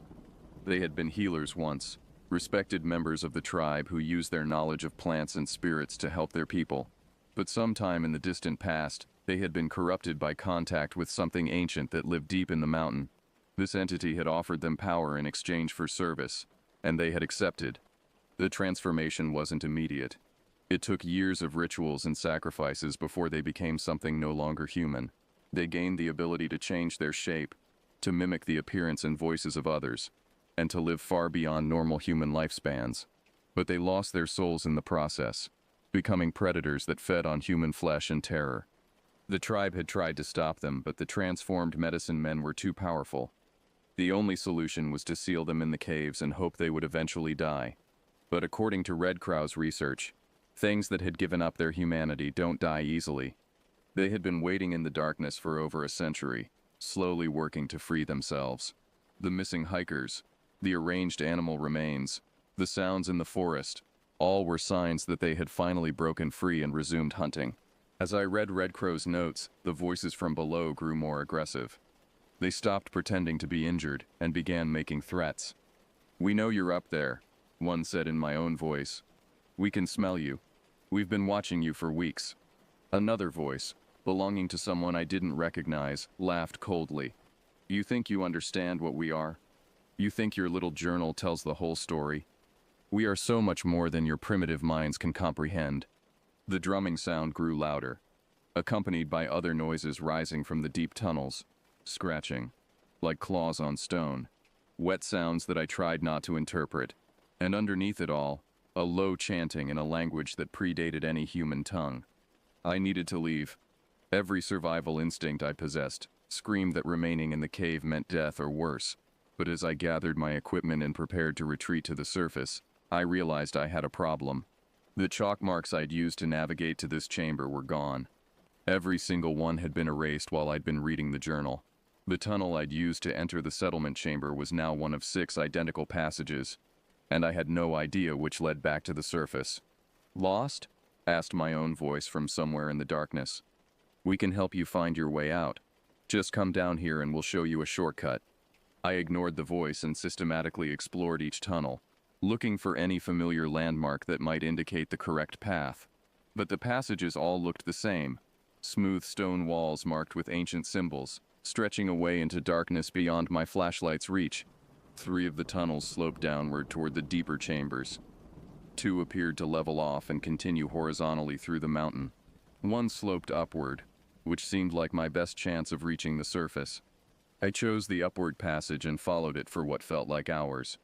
The tunnel branched repeatedly, forcing me to make choices without any way of knowing if I was heading toward the exit or deeper into the mountain.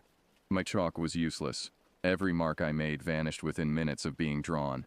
The voices followed me through the tunnels, sometimes close enough that I expected to see their owners around the next corner, sometimes distant and echoing. They had stopped trying to lure me with fake pleas for help, and now spoke openly about what they planned to do when they caught me. "Your skin will make a good disguise," one said conversationally. "We haven't had a park ranger before. Think of all the hikers we'll be able to lure with your face and voice." "Don't listen to him," said another, using what sounded like a child's voice. "We're going to eat you first. We've been so hungry, waiting in the dark all these years. You'll taste wonderful." I tried to block out their words and focus on finding my way out, but the psychological pressure was wearing me down. I'd been in the cave system for over 6 hours, and my lights were beginning to dim despite the extra batteries I'd brought. Worse, I was starting to doubt my own memories of how I'd entered the caves. Had there really been an entrance hidden behind roots and moss? Or had I somehow been lured underground through one of the other passages? The voices were so convincing, so human, that I began to question whether I was really talking to inhuman monsters or just lost hikers who had gone insane in the darkness. That doubt nearly killed me. I was resting in a wider section of tunnel, trying to conserve my remaining battery power, when I heard footsteps approaching. Human footsteps, wearing boots like mine. A beam of light appeared around a bend in the passage, and a figure emerged that looked exactly like me.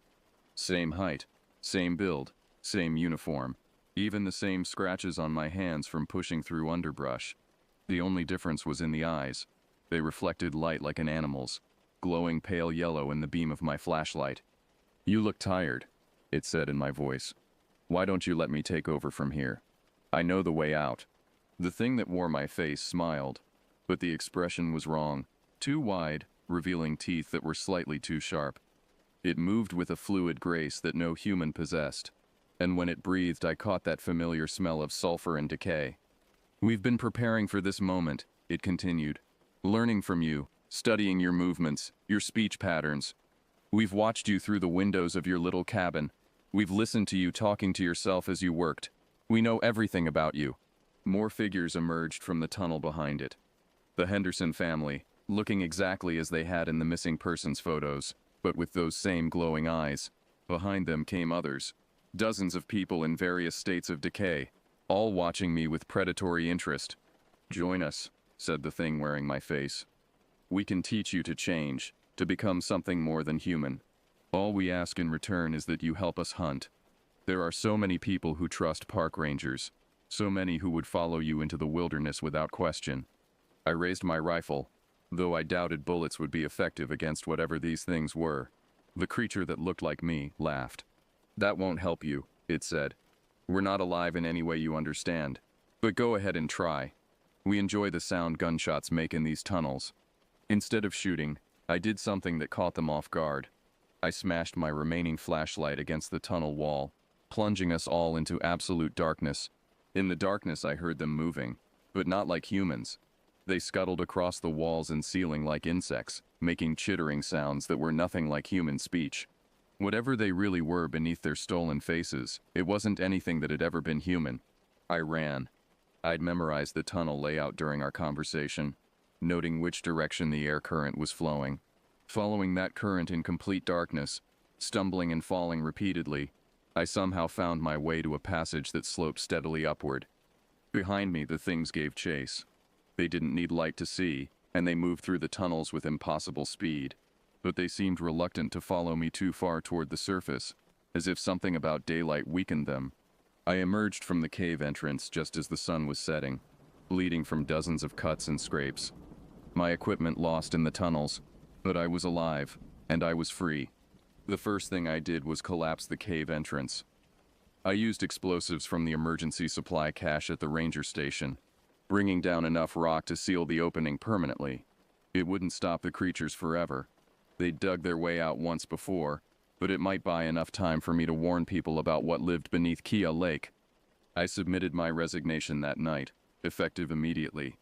In my final report, I listed equipment failure and a family emergency as my reasons for leaving. I never mentioned the caves, the missing people, or the things that wore human faces. Who would have believed me?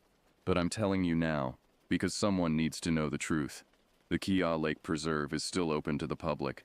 Families still hike those trails, still camp beside that crystal clear lake, and sometimes, hikers still go missing. If you ever find yourself in northern Idaho, If you ever see signs pointing toward Kia Lake Preserve, turn around and drive the other way. Some places are meant to stay empty. Some secrets are meant to stay buried. And if you hear voices calling for help from the darkness, don't trust them. No matter how human they sound, no matter how much they remind you of yourself. Because the things that live beneath the lake are always hungry, always waiting, and they're very good at pretending to be human.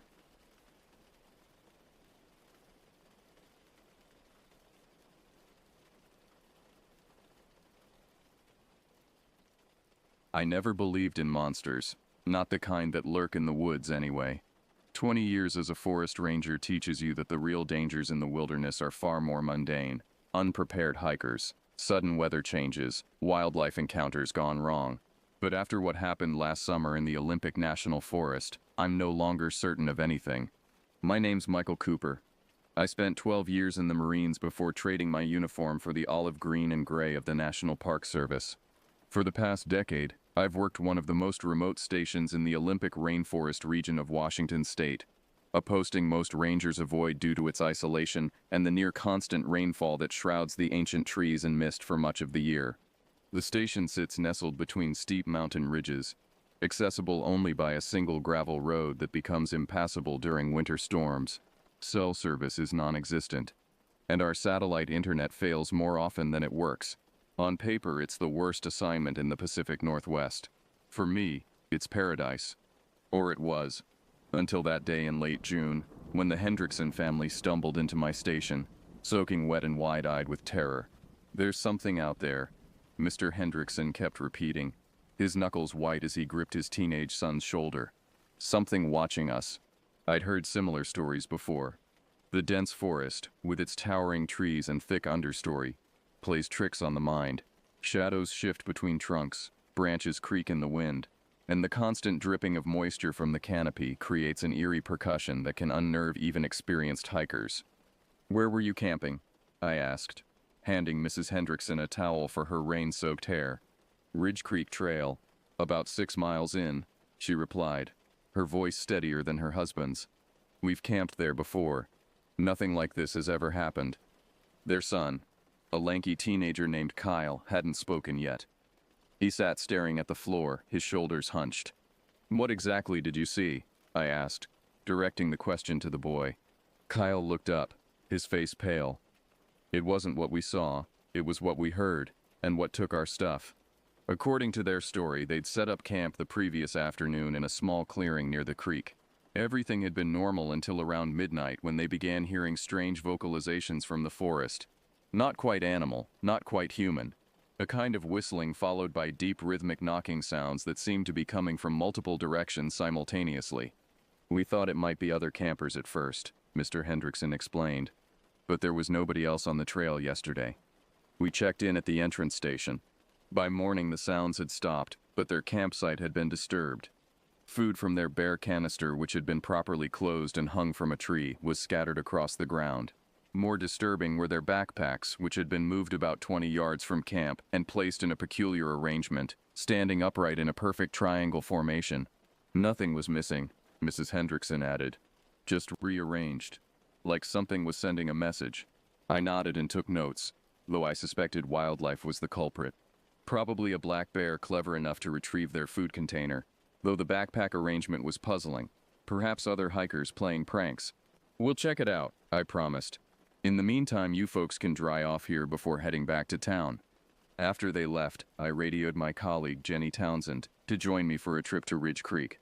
Jenny was the skeptic to my pragmatist, a wildlife biologist by training who joined the Park Service 5 years ago.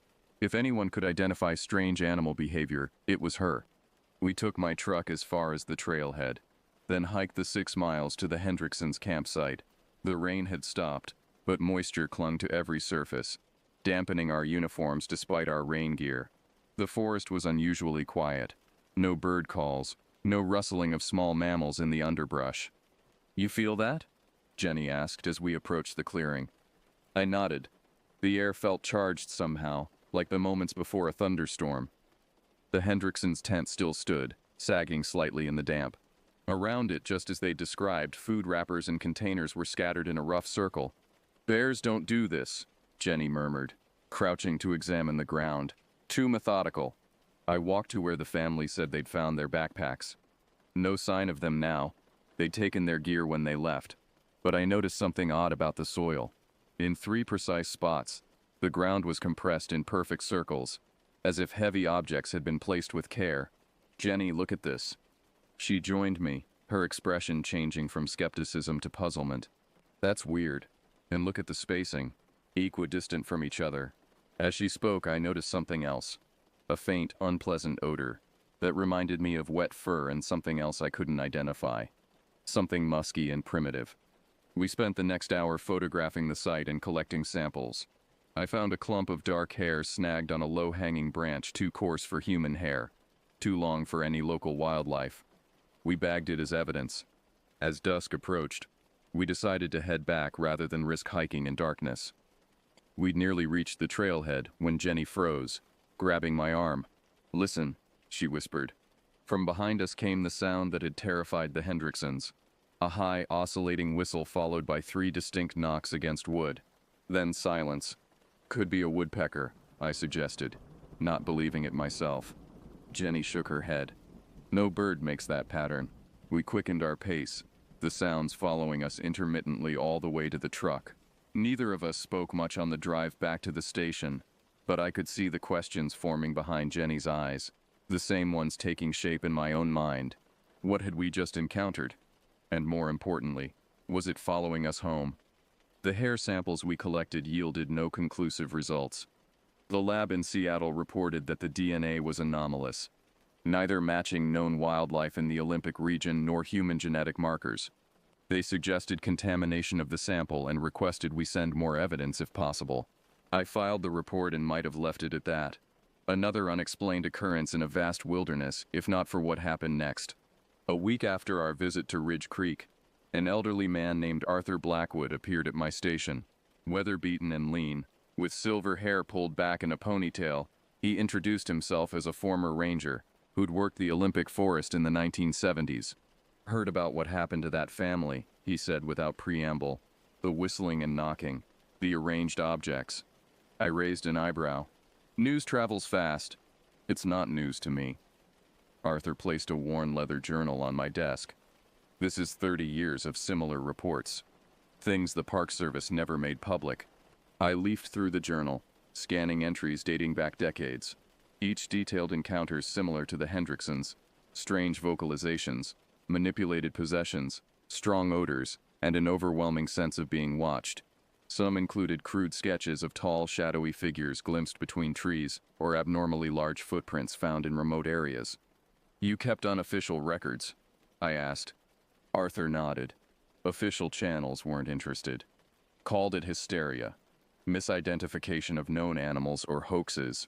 So I started documenting everything myself. "And what do you think it is?"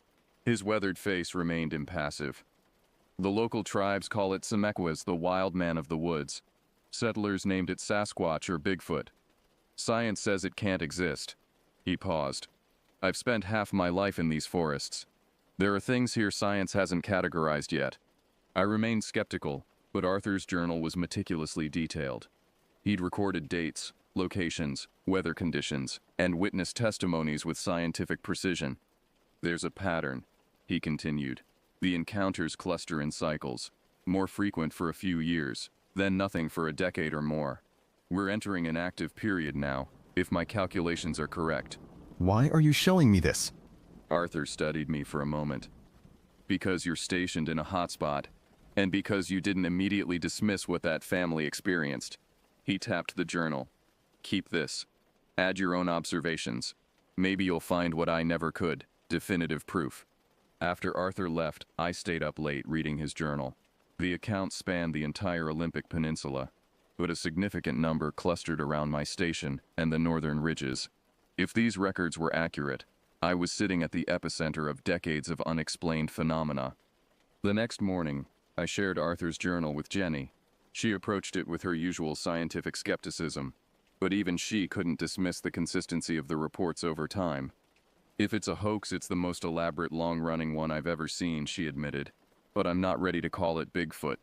"What about organizing our own monitoring project?" I suggested. Trail cameras in the hotspots, Arthur identified. Jenny hesitated, then nodded. We could frame it as wildlife monitoring. No need to mention alternative hypotheses. We set up 12 motion-activated cameras in areas with historical sightings, including Ridge Creek. For the first 2 weeks, we captured nothing unusual. Just the expected deer, elk, occasional black bears, and smaller forest creatures. Then the cameras began to fail. Not all at once, but one by one, they either stopped transmitting or sent corrupted images. When we retrieved them, 3 showed signs of physical damage, scratched lenses and dented casings, as if something had deliberately disabled them. One camera, however, captured something before it went offline. The image was blurry and partially obscured by foliage, but it showed what appeared to be an extraordinarily tall bipedal figure moving between distant trees. The form was dark and indistinct, but definitely not a bear or any known wildlife. Could be a person, Jenny suggested, but her voice lacked conviction. 7 feet tall at minimum, based on the scale markers, I noted. And look at the proportions. Arms too long, torso too broad. We were still debating the image when reports started coming in from other parts of the forest. 2 backpackers described finding their equipment assembled into strange formations while they were day hiking. A family reported intense knocking sounds around their campsite for 3 consecutive nights. A solo hiker abandoned a week-long trek after feeling stalked by something he never fully saw. Something was definitely happening in my forest. Whatever scientific explanation might exist, the pattern was undeniable. With Jenny's reluctant agreement, we established a more comprehensive monitoring system, including audio recorders and better camouflage cameras. We also began interviewing local tribal elders about their traditional knowledge of the region and its mysteries. Joseph Eaglefeather, an elder of the Quinaw tribe, met with us at the cultural center in Tahola. His eyes crinkled with knowing amusement as I carefully described our project, avoiding explicit mentions of Sasquatch. "You've encountered the Guardian," he said when I finished. "The one who watches the boundaries between worlds. What can you tell us about this Guardian?" Jenny asked. Joseph's expression grew serious. "Our stories say they were here before humans. They protect sacred places from those who would harm them. They are neither good nor evil. They simply maintain balance." "Are they dangerous?" I asked. "They can be, when disrespected or threatened. But mostly they warn. Moving objects, making sounds, creating fear to drive people away from places they shouldn't be." I thought of the Hendricksons' rearranged backpacks and scattered food. A warning rather than a threat? "Ridge Creek," Joseph continued, as if reading my thoughts. "It sits below an ancient burial ground. Few tribal members go there." On the drive back to the station, Jenny was unusually quiet. Finally, she said, "I'm still not saying it's Bigfoot, but something is happening that deserves investigation." That night, I dreamed of moving through endless trees, my body larger and stronger, my senses heightened. I smelled humans encroaching on forbidden ground and felt a deep instinctive need to warn them away. I awoke with the taste of wild berries in my mouth and my throat raw, as if I'd been calling out in my sleep. The boundary between skepticism and belief was beginning to blur, and I wasn't sure which side I stood on anymore. By early August, our monitoring project had yielded a collection of anomalous data that defied easy explanation. Audio recordings captured the distinctive whistling knocking pattern at multiple locations. Several game cameras took photos of large dark figures at the edge of their range, always too distant or obscured for definitive identification, but consistent in size and movement patterns. Most compelling were the footprints. After a night of heavy rain, Jenny and I discovered a trail of them crossing a muddy section of the North Fork Trail, 18 inches long, with a stride length suggesting a creature well over 7 feet tall. We made plaster casts before the rain resumed and carefully photographed the track line. "The pressure distribution is all wrong for a hoax," Jenny admitted as we analyzed the casts back at the station. "Look at the depth differential between heel and toe. Whatever made these was moving naturally, shifting its weight as it walked. It would be extremely difficult to fake." I noticed something else. The tracks deliberately avoided the established trail except for the unavoidable muddy crossing. Whatever made them seemed to parallel human pathways while staying concealed in the undergrowth. The behavior of something intelligent and cautious. As our evidence accumulated, I faced a dilemma. Standard procedure would require reporting our findings up the chain of command. But Arthur's experience suggested that would lead nowhere, possibly even to the shutdown of our project. Instead, I decided to reach out to Dr. Marcus Richardson, a zoologist at the University of Washington who had published several papers on cryptid legends and their potential biological foundations. Dr. Richardson arrived at my station on a rare sunny afternoon. His excitement barely contained as he examined our evidence collection. "This is remarkable work," he said, studying the footprint casts. "Most of what crosses my desk is obviously fraudulent or misidentified known animals. But this," he looked up, his eyes bright behind wire-rimmed glasses, "this warrants serious scientific attention." "So you believe it could be a previously undiscovered primate species?" Jenny asked. Richardson chose his words carefully. "I believe you've gathered evidence of something that doesn't fit our current zoological framework. Whether that's an unknown species, an extreme outlier of a known species, or something else entirely remains to be determined." He agreed to analyze our samples using university equipment, promising discretion until we decided how to proceed with the findings. That evening, the three of us hiked to a ridge overlooking the valley where most of our evidence had been collected. As twilight descended, Richardson used specialized audio equipment to broadcast recordings of the knocking patterns we'd captured. "If it's a form of communication, we might get a response," he explained. For nearly an hour, we sat in silence as darkness gathered around us. I was about to suggest heading back when it happened. A series of knocks from the forest below us, followed by a long, mournful whistle that raised the hair on my neck. Richardson adjusted his equipment, eyes wide. That came from at least a mile away. But the acoustic signature is powerful. Whatever made that sound has an impressive vocal apparatus. The response was followed by another, then another from different directions. We were surrounded by unseen presences communicating across the valleys. "They're coordinating," Jenny whispered, "like they're discussing us." As if confirming her assessment, the knocking suddenly stopped. An unnatural silence fell over the forest. Even the normal evening sounds, the hoot of owls, the rustle of nocturnal creatures, had ceased. "We should go," I said quietly, an inexplicable dread settling in my stomach. We gathered our equipment quickly. As Richardson packed his audio recorder, a branch snapped loudly in the darkness beyond our small clearing. Then another, closer. "Something's coming," Jenny breathed. I raised my flashlight, sweeping its beam across the tree line. For an instant, so briefly I might have imagined it. The light reflected off two large eyes about 7 feet above the ground. Then they were gone. "Did you see?" Richardson began. "Move, now." I took the lead down the trail, fighting the urge to run as more branches cracked behind us. We maintained a brisk pace back to the station, the feeling of being followed persisting the entire way. Only when we reached the safety of the building did the presence seem to recede. Richardson's hand trembled slightly as he accepted the coffee I offered. In 20 years of field research, I've never experienced anything like that. The coordinated vocalizations, the strategic movement. He shook his head in wonder. If these are undiscovered primates, they display social complexity comparable to higher apes. Or humans, Jenny added quietly. That night, after Richardson retired to the guest quarters, Jenny and I reviewed our growing evidence file. The scientist's reaction had validated our experiences. We weren't imagining things, and we weren't alone in finding the phenomena worthy of serious investigation. "What do we do with all this?" Jenny asked, gesturing to the samples, recordings, and photographs spread across my desk. I considered the question carefully. We continue documenting, building the case methodically until it's too substantial to dismiss. And if we actually encounter one of these beings, face to face? The question hung in the air between us. Despite weeks of evidence gathering, part of me still hadn't fully accepted where it was all pointing, that my forest might be home to creatures of legend, intelligent enough to evade scientific documentation for centuries.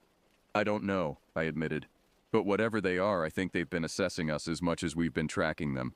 Later that night, unable to sleep, I stepped onto the station's porch. The forest stretched before me, a sea of darkness beneath the starlit sky. I thought of Joseph Eaglefeather's words about guardians and boundaries. "We respect your forest," I said aloud, feeling slightly foolish but compelled to try. "We're not here to harm or expose you. We just want to understand." A heavy silence greeted my words.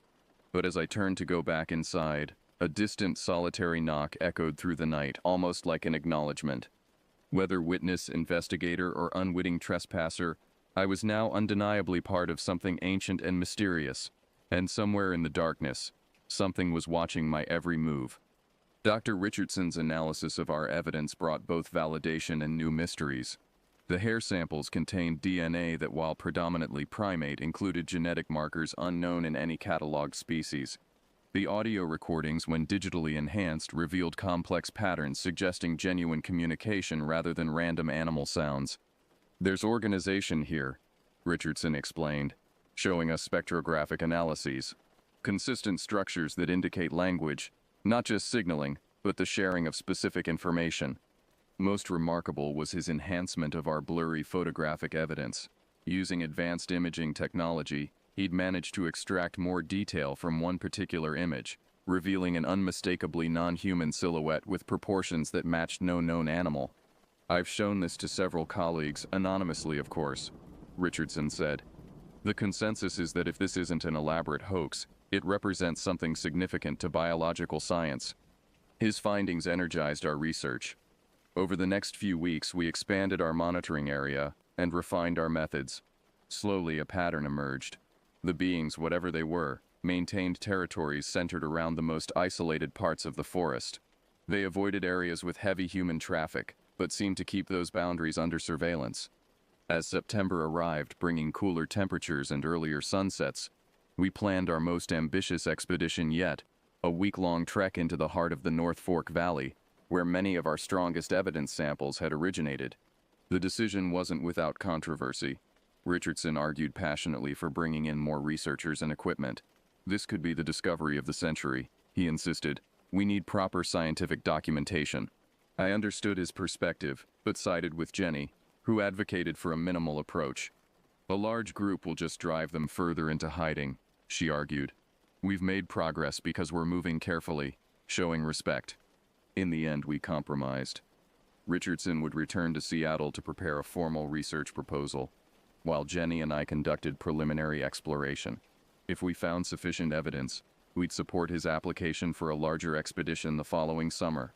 2 days before our planned departure, everything changed. Kyle Hendrickson, the teenager from the family who'd experienced the first incident, disappeared while hiking with friends near the western edge of the park. The other boys reported that he'd gone ahead on the trail and simply vanished. Search and rescue operations launched immediately. As the nearest ranger station, we became the command center for the search. Teams with dogs combed the area where Kyle was last seen, but the trail went cold at a small stream crossing. It was as if he'd stepped off the face of the earth. On the third day of the search, with hope fading, I received a strange call over the emergency radio frequency. Just static and what sounded like tapping. Thinking it might be a malfunctioning radio from one of the search teams, I almost ignored it until I recognized the pattern. 3 distinct knocks, then 2, then 3 again. The same sequence we'd documented in our research. I tried responding, requesting identification, but received only more tapping in reply. When I mentioned it to the search coordinator, he dismissed it as interference, but I knew better.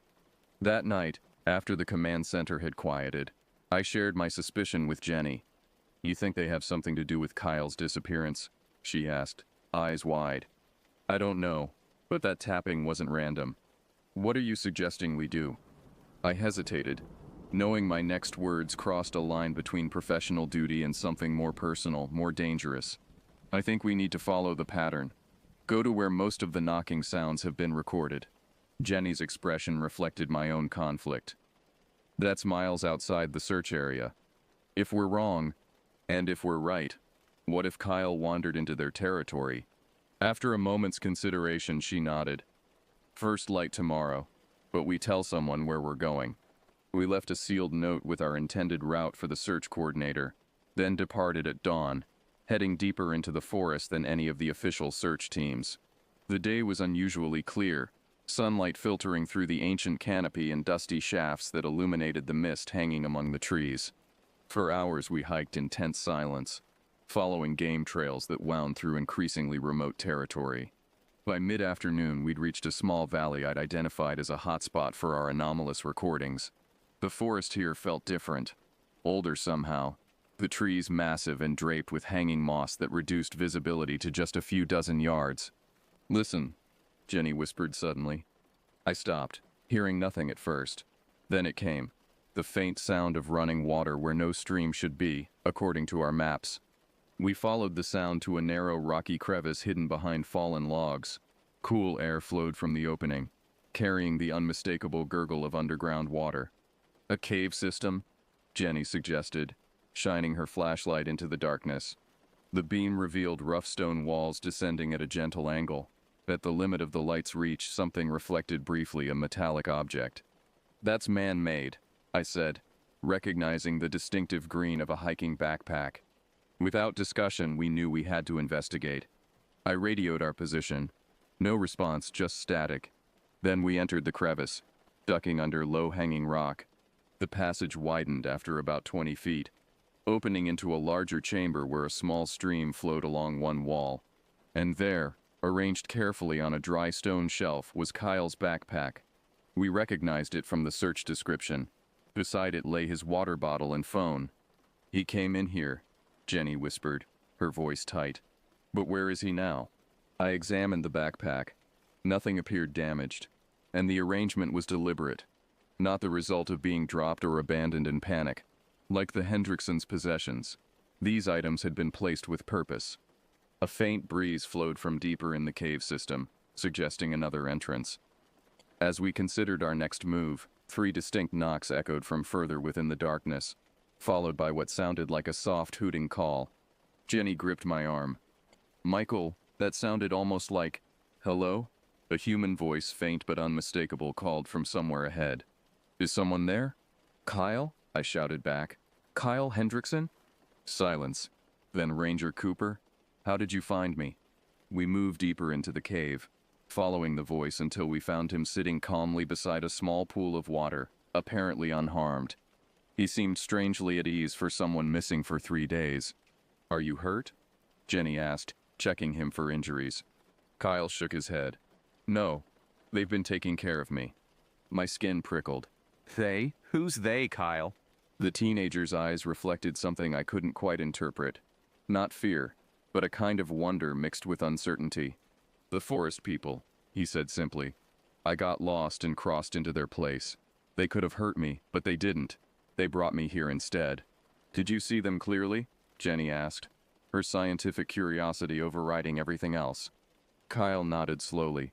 "They're tall, covered in dark hair, but their eyes..." He paused. "Their eyes look almost human, intelligent. They communicate without words, but somehow I understood what they wanted." "And what was that?" I asked.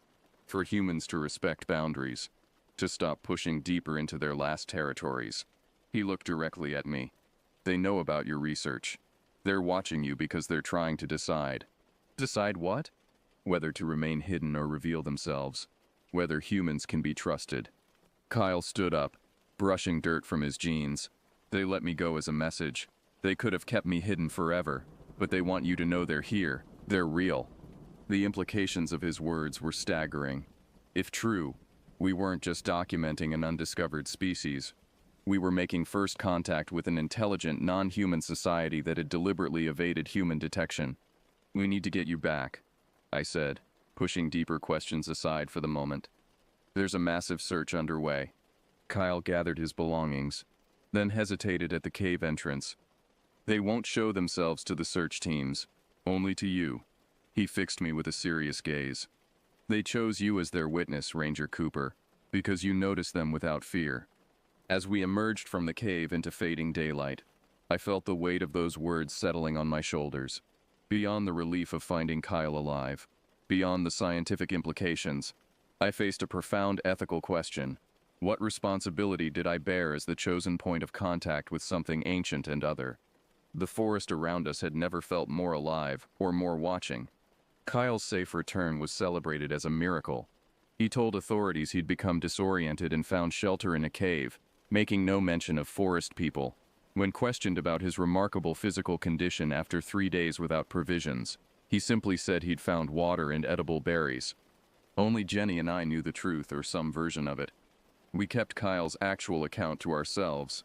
uncertain how to proceed with such extraordinary claims.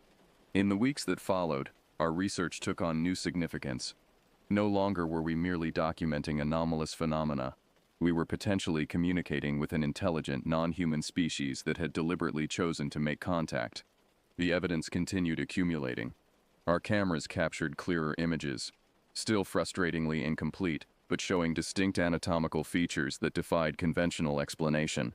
Audio recordings demonstrated increasingly complex patterns, some seemingly in direct response to our presence. Dr. Richardson, meanwhile, had secured preliminary interest from his university colleagues based on our earlier findings. He proposed a comprehensive expedition for the following spring, a team of biologists, anthropologists, and other specialists who would systematically document the Olympic forest anomalies. This could revolutionize our understanding of primate evolution, he enthused during one of our planning calls. Not to mention rewriting the anthropological record of the Pacific Northwest. I listened to his scientific excitement with growing unease. Something about the proposed expedition felt wrong, too invasive, too focused on discovery rather than understanding. Kyle's words echoed in my mind. They're trying to decide whether humans can be trusted. One evening in late October, as autumn painted the forest in crimson and gold, I hiked alone to the ridge where we'd first heard the coordinated knocking responses.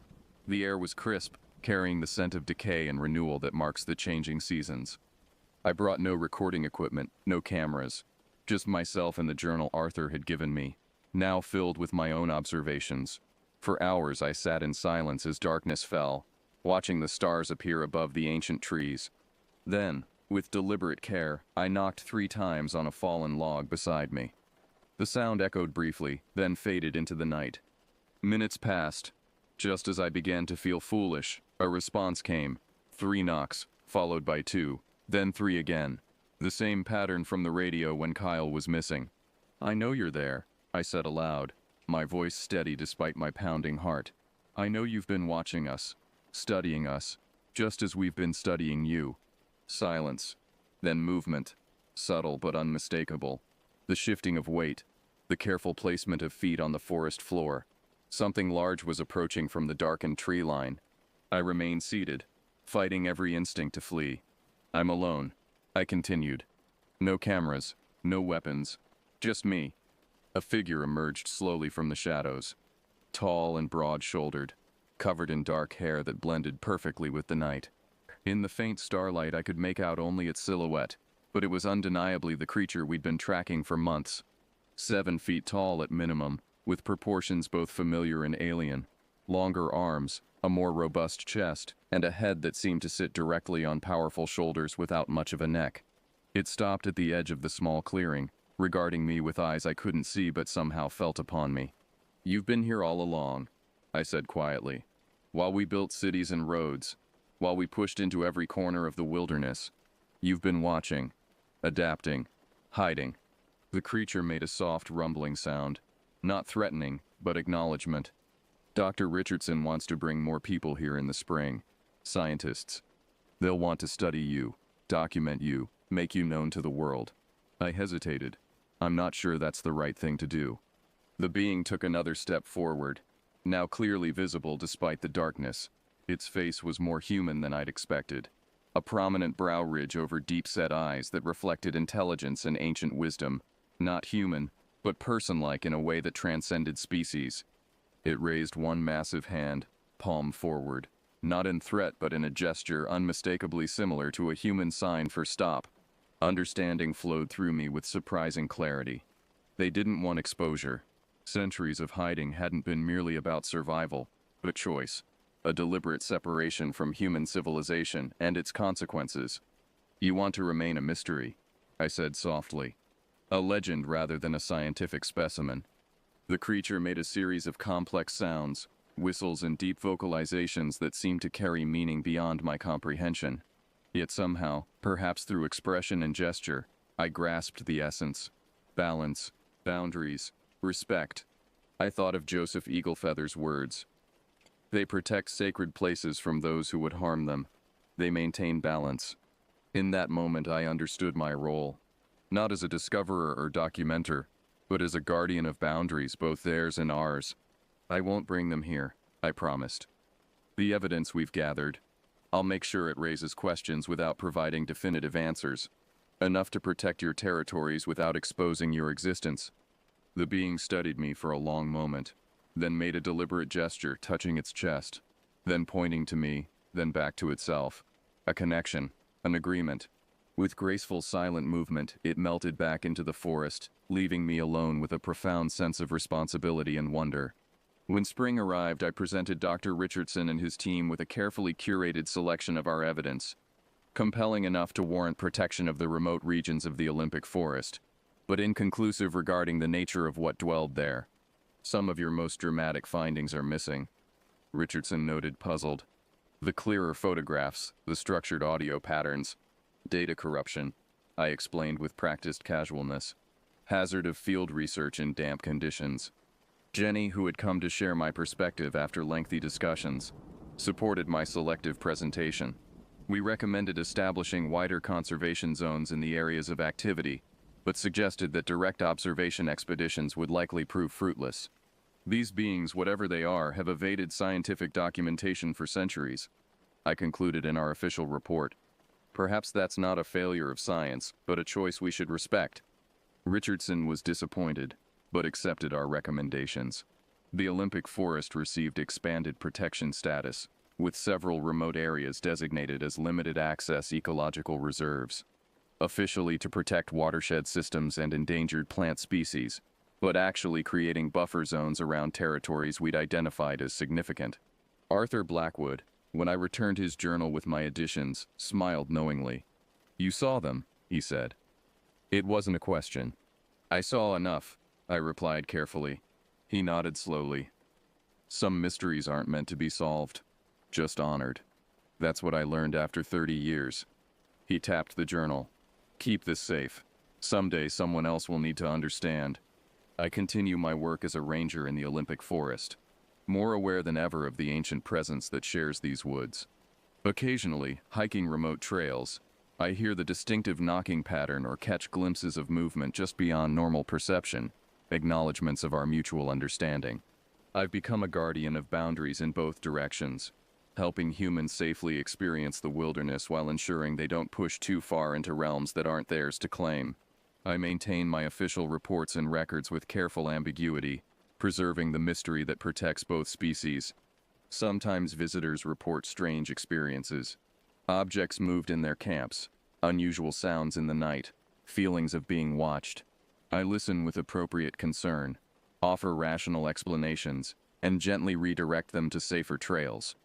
And on rare nights when the forest falls unnaturally silent, I sometimes hike to that same ridge and leave small offerings, fresh berries, or interesting objects I've found. By morning they're always gone, replaced occasionally with gifts of their own, intricately woven cedar bark, unusually shaped stones, or arrangements of forest materials that seem to communicate concepts beyond words. Jenny and I continue our unofficial research, documenting without exposing, learning without intruding. We've developed a deeper understanding of their territorial patterns, communication methods, and seasonal movements, knowledge we use to subtly adjust park policies and trail management without revealing the true reason. Dr. Richardson periodically checks in, still hoping for the definitive evidence that would secure his scientific legacy. I provide just enough to maintain his interest and support for the conservation measures, a delicate balance that sometimes weighs heavily on my conscience. Am I hindering important scientific discovery, or preserving something precious that science might destroy? I don't know if I'll ever be certain. What I do know is that the Olympic Forest holds ancient secrets worth protecting. In a world where wilderness shrinks daily beneath human expansion, these beings have found a way to exist alongside us while remaining apart. Perhaps the last truly wild intelligence on our crowded planet. Kyle Hendrickson, now studying environmental science in college, visits occasionally. Though we rarely speak directly about what happened, he seems to carry the same sense of responsibility I feel. He's organizing conservation efforts among younger generations, teaching them to respect the forest not just as a resource or playground, but as a living entity with boundaries and mysteries of its own. Last week, a new family of hikers reported strange knocking sounds near Ridge Creek Trail. As I recorded their account, I recognized the familiar pattern in their description. A greeting, not a warning. The forest people were acknowledging new visitors to their shared domain.